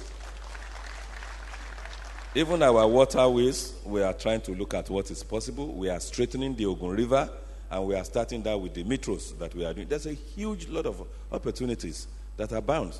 Look at what happened yesterday. Wow. We were here, and the thing just went, I asked myself, I said, wow. And I'm governor. Why would this happen? God. This is Ogun State. Why? You know, the way we are, just one pipe got busted. You know, we were cold here because everything was working well. And they now said one pipe got busted. Then we are running around, but we thank God. And I have to thank everybody that despite that, everybody was ready for us. Even in the morning, when, you know, the Almighty just does his things, his ways. It was just some showers of blessing in the morning, very heavy. And I would say, oh, we have this program. And this rain, of course, we are happy that if you see even the heat everywhere. So the rain was a blessing. We just said, oh, maybe it will have happened in the evening. But God, you know, God decided that when you don't know when you need things. I know when you think you need the thing. Let me give you this blessing in the morning so that the whole thing can go well. So, and it went well. So I want to thank all of you for being part of this. I've listened to our youth, to our young ones. There are a lot of opportunities, and I'm going to take. I've been challenged yesterday by I think Ibukun Awoshikabi, yes, Billy, when she said that we should have some entrepreneurship summit for the youth. So I'm going to take up that challenge, and very soon we are going to call all of you so that we can brainstorm on the way forward. So because we know that is the way to go. So many of us, the grace of God, yes, maybe the next 40, 50 years, but these are for you. You will still be around after this, even the 2050 that they are talking about. You will still be around. 2050 is just 34 years to this time. Shivrodikwe, oh, I didn't see you since yesterday. Thank you, sir. Those are the people that are driving things like this. And thank you for your efforts in the area of environment and what have you. And so many of our fathers are here. Chief Ashiwaju Onofokon, I saw you. And I know you'll be happy when you see that, yes, while you are still here, you see your sons, your children doing it beyond even what you did. So, and I'm sure that Baba Budu will be happy too. The daughter is here running around helping us. Alaja Adigo, and all of this. So many of our fathers that are industrialists in their own right, entrepreneurs in their own right, they are giving back to their roots. And so many of our sons and daughters that, yes, even though they are not in the indigenous outfits, but they are actually projecting us as Ogun State. And I see Peju, I see Shegun, I see all of them here. So well done. Thank you. And those that have adopted, they are adopted son of Ogun State. Yours is one of them, and thank you. And those that I've said I'm going to embarrass them, and I will very soon. I don't want to mention his name because he did well today. But I'm going to do an advert, and I'm going to say, these are Ogun State in diaspora. They've helped every other state. They've helped every other places. But what are you doing for your state? So I'm going to, and I've told them the best way to identify with your state. Some of them don't even know where, they know that, yes, I'm from Ogun State, and that's where it ends. They own the own of Banana, the own of Parkview, the own of, when you get to Abuja, they own everything. They go everywhere but home. But I'm happy now that they are coming back home, and I want to thank them. So, there's one thing that I would just say, addendum to the communique, because I listen, but there are some decisions that we took, and I think the ESCO, everybody will permit me and allow me to just say this here, so that it will be part of the communique here. Particularly those that are interested in maybe coming to establish in Ogun State. So for anybody that is aspiring to be with us, I know there are so many. I've even met some today, some yesterday, some I will still meet immediately after this this program today. For anybody that is now buying land between now, maybe, and let me say between now and December, you will have a 25% discount on the land. But if you will buy and pay within 90 days from today, let me even be generous. I hope they will allow me. This is May. And let's say June, July, August. If you buy between now and pay, we'll give you a 30% discount. So that will be an addendum to the communique. So you can write it that anybody that is... no, I'm going to get to that place. Anybody that is buying and you are going to pay conclude between now and end of August, you will get a 30% discount. And anybody that is going to still, if you can't make August and you are able to push it, we'll be open till December. I said maybe 6 months, but I would just say to December 31st. So we'll give you 25%. So if you pay within now and August, think that we've done well. So once again, I want to thank everybody for identifying with us. I want to thank you, and I want to say that right from we are having ESCO Monday, we are going to have our team again immediately put in place that all of the things that was discussed here, all of the recommendation, advice, ideas, initiatives, all of those, we will now have maybe like 3 or so. This is what you do until when it is resolved. So that when next we are meeting, I want to see that, we will tell them that between that time and now, we have had maybe additional 100 of these companies that have invested in excess of 100. In fact, maybe we should even raise the bar now. If you say 90-something has invested, we are saying that those that have invested nothing less than maybe $100 million. We are now going to raise the bar to 200. Because if you have said people that have invested, they are even more than maybe 500 or even maybe nearing even 1,000. Because people will invest, some will invest even as little as maybe 50 million naira, 100 million naira, maybe our own, they will say, all those small and medium enterprises. We want them because the more of those ones that will take the burden off us. Yes, we want the bigger ones, yes, the conglomerate, the multinational, but the one that I know we make all of us sleep, we make the multinational thrive. It is when we have all these small ones that are plenty. We have millions of them, then it will help us.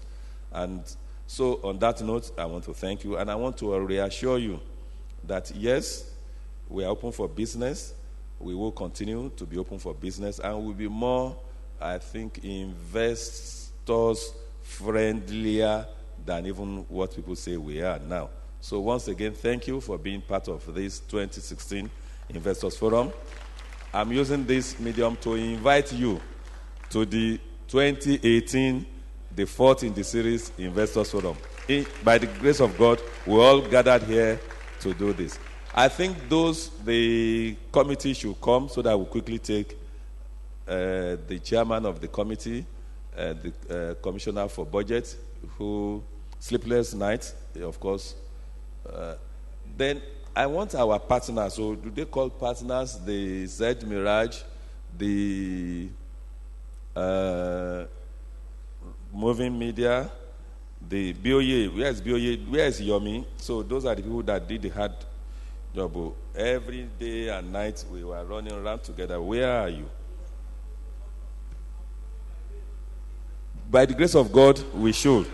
One of the prayers is that when I'm leaving, I want to ride to the stadium rail, and when I'm saying bye-bye to the good people of Ogun State, it is rail that will take me back to where I'm going. That's my prayer. So come and help us remove this so that we can take this.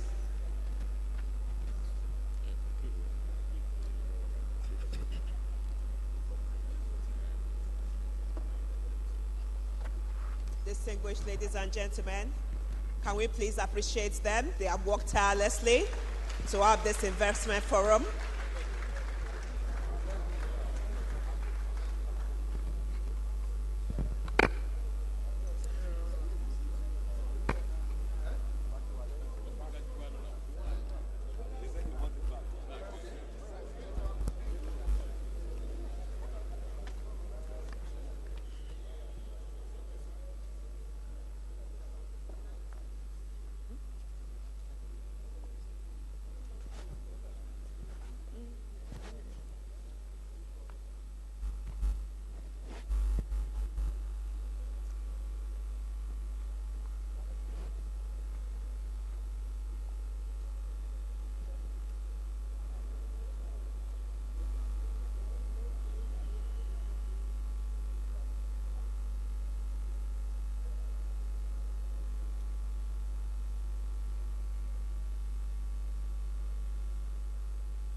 Please, can we have Jide Odusolu, Jumoke, and Babi?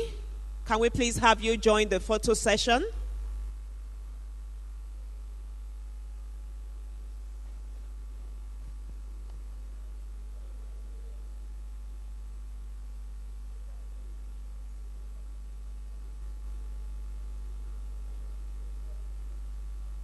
Can we have Mr. Leke Adewolu as well?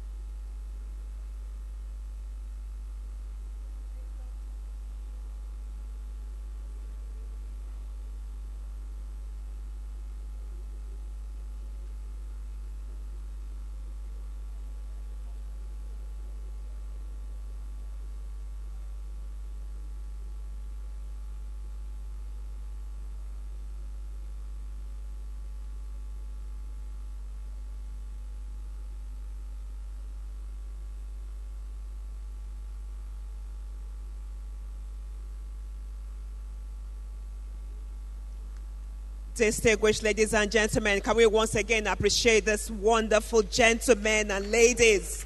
They have worked tirelessly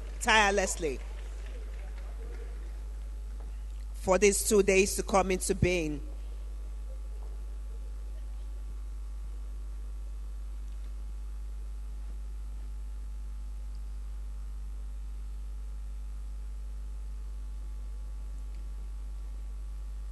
Distinguished ladies and gentlemen, you will agree with me that these 2 days have been enriching, enlightening, eye-opening, and thought-provoking. Ogun State, emerging economic powerhouse, with focus on agriculture, environment, and transportation.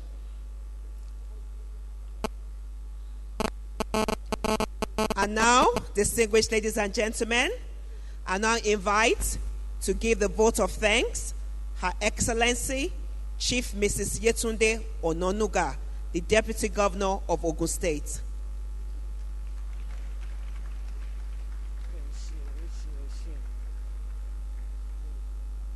Your Excellency, distinguished ladies and gentlemen, first and foremost, let me give glory to the Almighty God for the success recorded at the 3rd edition of the Investors Forum with the theme Agriculture,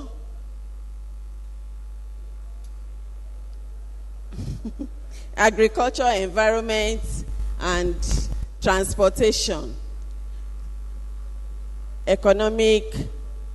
Emerging Economic Powerhouse.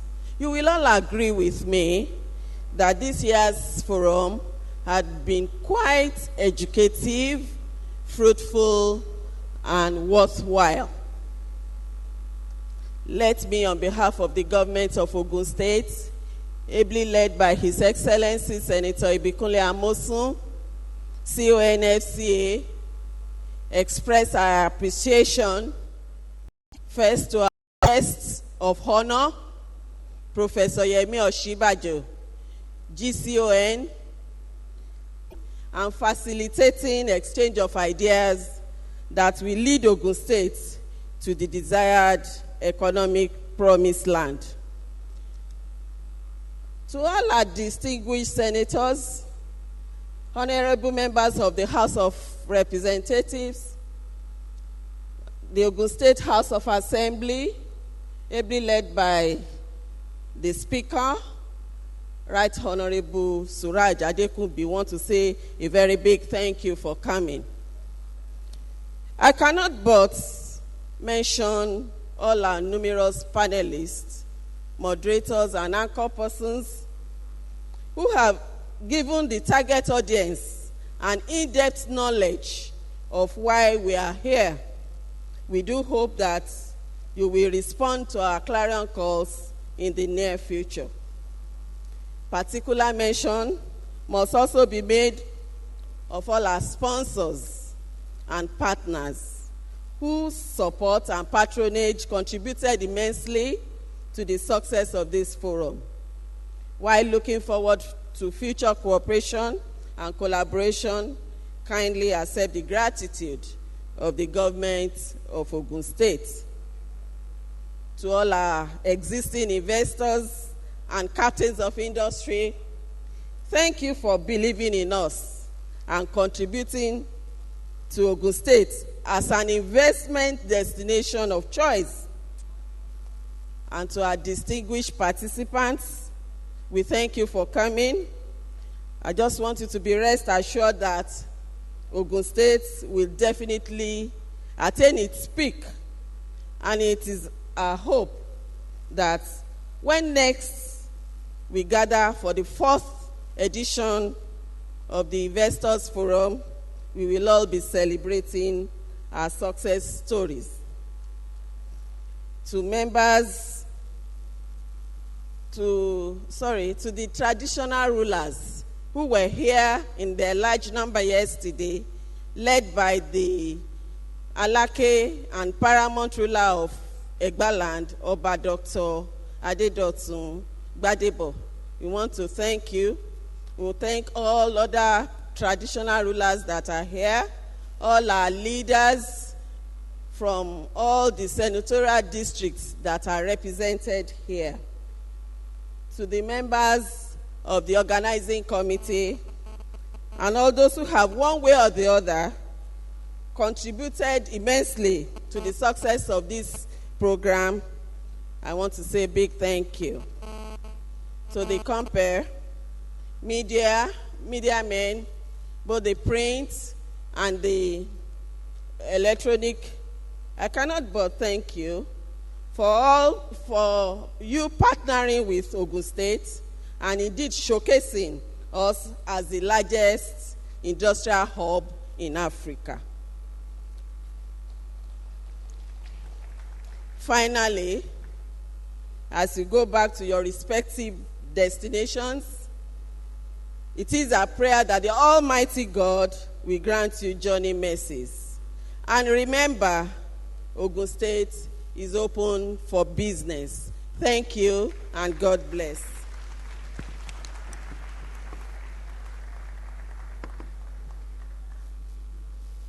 We need to thank everybody, but before we take the national anthem, this quick one from His Excellency. Our palm sects that are here, because I think some of them we were running around together, and they should be. Palm sects that are here, if you are here, please come and join me.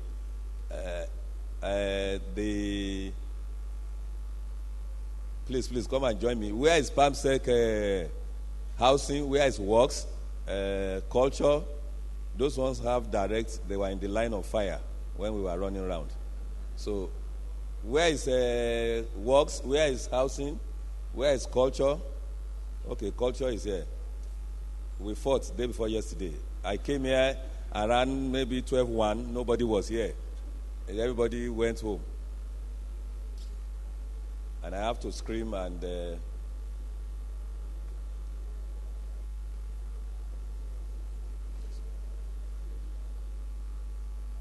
No, we can... Okay.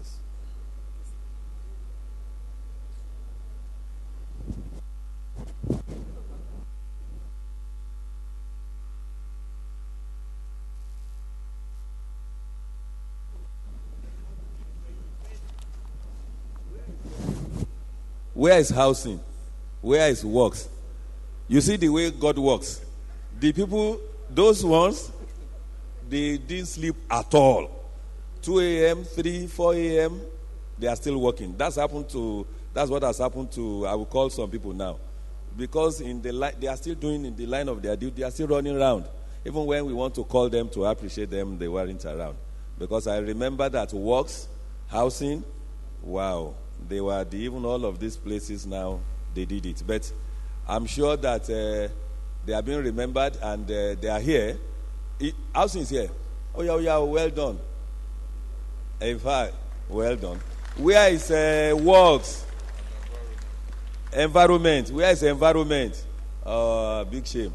Okay, don't worry. You know those, because those are the people in the line of fire. I was calling them, shouting, what is wrong? If you are not ready, why? So, thank you. Don't come and stay here. Don't talk yourself in corner. Where is housing? Where is environment? Okay. Please tell them, because they did so well.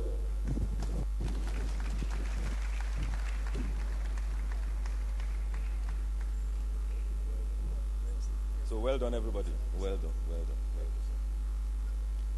The members of the house that are here, please come. You are not forgotten. Come and join us. Speaker, where are you? Speaker and deputy speaker, they were part of it too. They were coming to join us. Where is deputy speaker? Oh, he's not around. Okay. And of course, Honorable Fuja, he was throughout. Indeed, he too was on in the line of...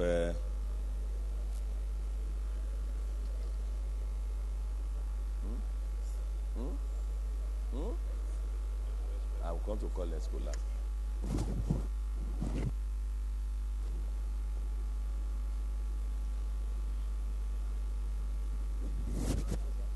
I want to call the members of ESCO last. But before the members of ESCO, SSG was not here when, and again, that's what I'm saying. He's been running around every day. When we wanted to take the group something, he wasn't around. Jumoke was, I needed her yesterday to come. Where are you, Jumoke? Come. SSG, come. You were not here when we were taking the thing. SSG wasn't here. Where is the chairman? Chairman of, what is her name? Where is Jumoke? Go to the salon. She's just busy working. She doesn't care about coming to show face. I looked for her yesterday to come and do something. She was not around. She was busy running around. I can confirm that I didn't even allow her to sleep. Go this, do that. SSG, come. SSG was not around too when we were taking the something.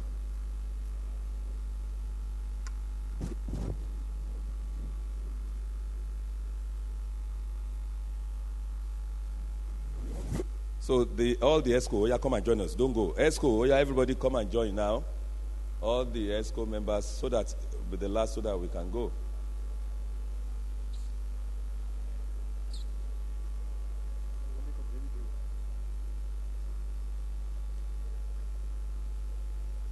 Oh, Works Commissioner is here. I didn't call him. Come and take here. Oh, hey, I forgot. Come. Because he was even, please come and stand beside me. Works Commissioner, Works PAMSEC, Housing Commissioner, Housing PAMSEC. Where is Works? Come and stay here. Where is? Come and stay.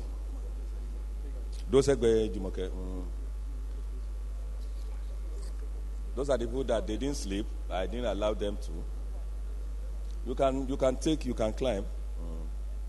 Where is Wale Finance? Where is Wale? Again, is working. Please get him, because it's important that he too. Afsat, come and take a bow. Well done. Get Wale for me? Can you call him? Because Afsat, come and stay with Lekon. Where is Babi? Is where? Registration center. Call. Those are people, they are working. Call her to come. Where is registration, whatever? Can you call to come? Where is information? Get information and Runke come and join too. Call them. They are working. That is what I'm saying. They are still there, making sure that everything goes well. It's keeping us quick. We are even on live, so please. We are live on. Yeah.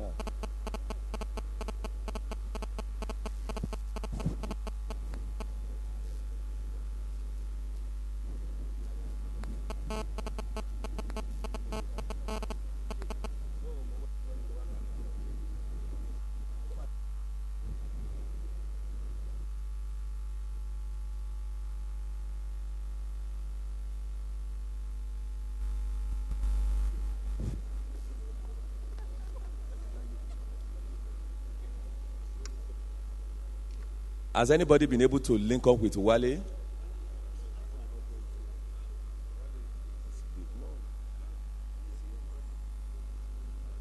Anyway, we all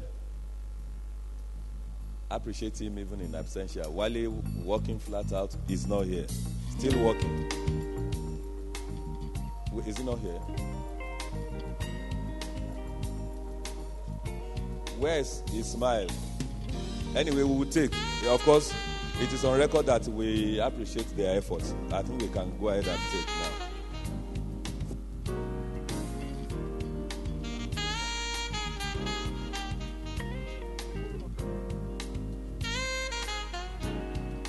You've seen one of them.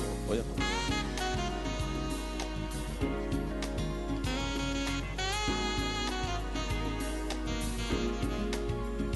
Where are you, Babi?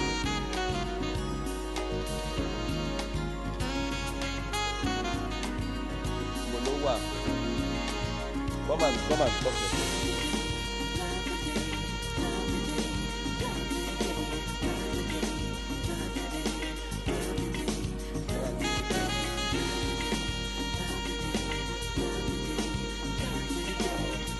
Well done, information. Come and stay here.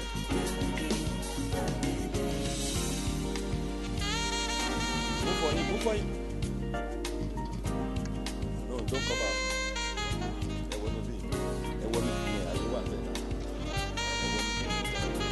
She wants show. Come like this. Come out. Wale, where is Wale? Well done. Clap for him. Well done. Come and stay here. Where is chairman? Who is not here? Where is Jide Odusholu? Where is he? Okay.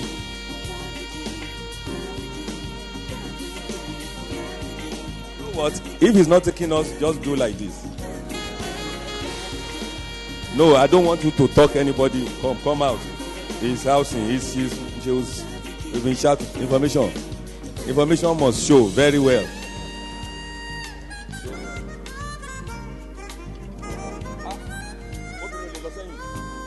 Obìnrin cannot be at the back. No way. Come forward. Come forward. Come forward. Sorry, last one. We cannot talk a woman to the back. Ọkùnrin wo ló ga kó bọ́ sẹ́yìn? Everybody must show. Obìnrin wo ló kọ́ sí pọ̀rọ̀? Why are you dodging? Come out now.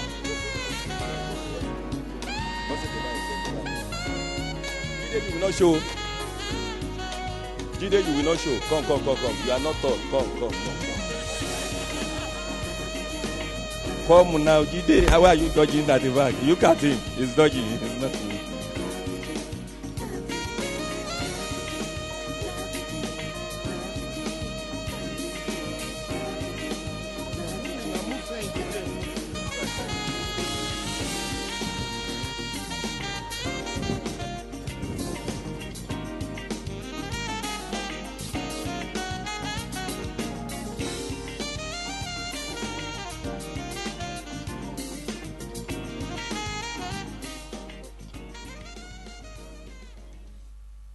You will allow me to do this, so come and join. Let my wife come and join.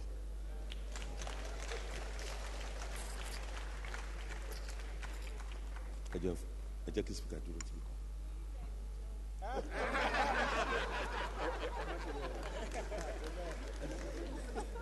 of 2015. Let us co-opt some people in now because they're here. Folusho, come and join us. It's the person that I'm talking that I will show their name. Come and join us. Mrs. Aushika, come and join us. Daddy, come and join us. Ali, climb so that they can take. And you climb. Emma Darukuko.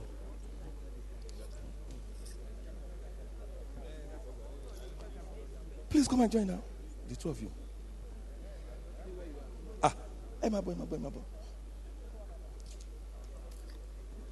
Why are you sitting down? Come, Prince.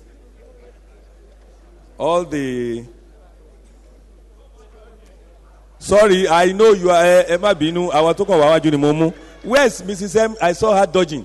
Come and join us.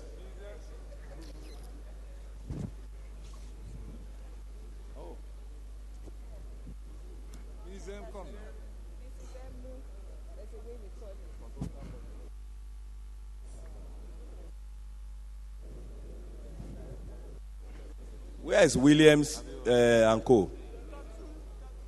Where is Williams? Where is Lukman? Come and join us now. Come and stay here. Where is Lukman? If he's here, join. Who is Motunde? Run. Why are you dodging? Come. This is the final something we are taking, no?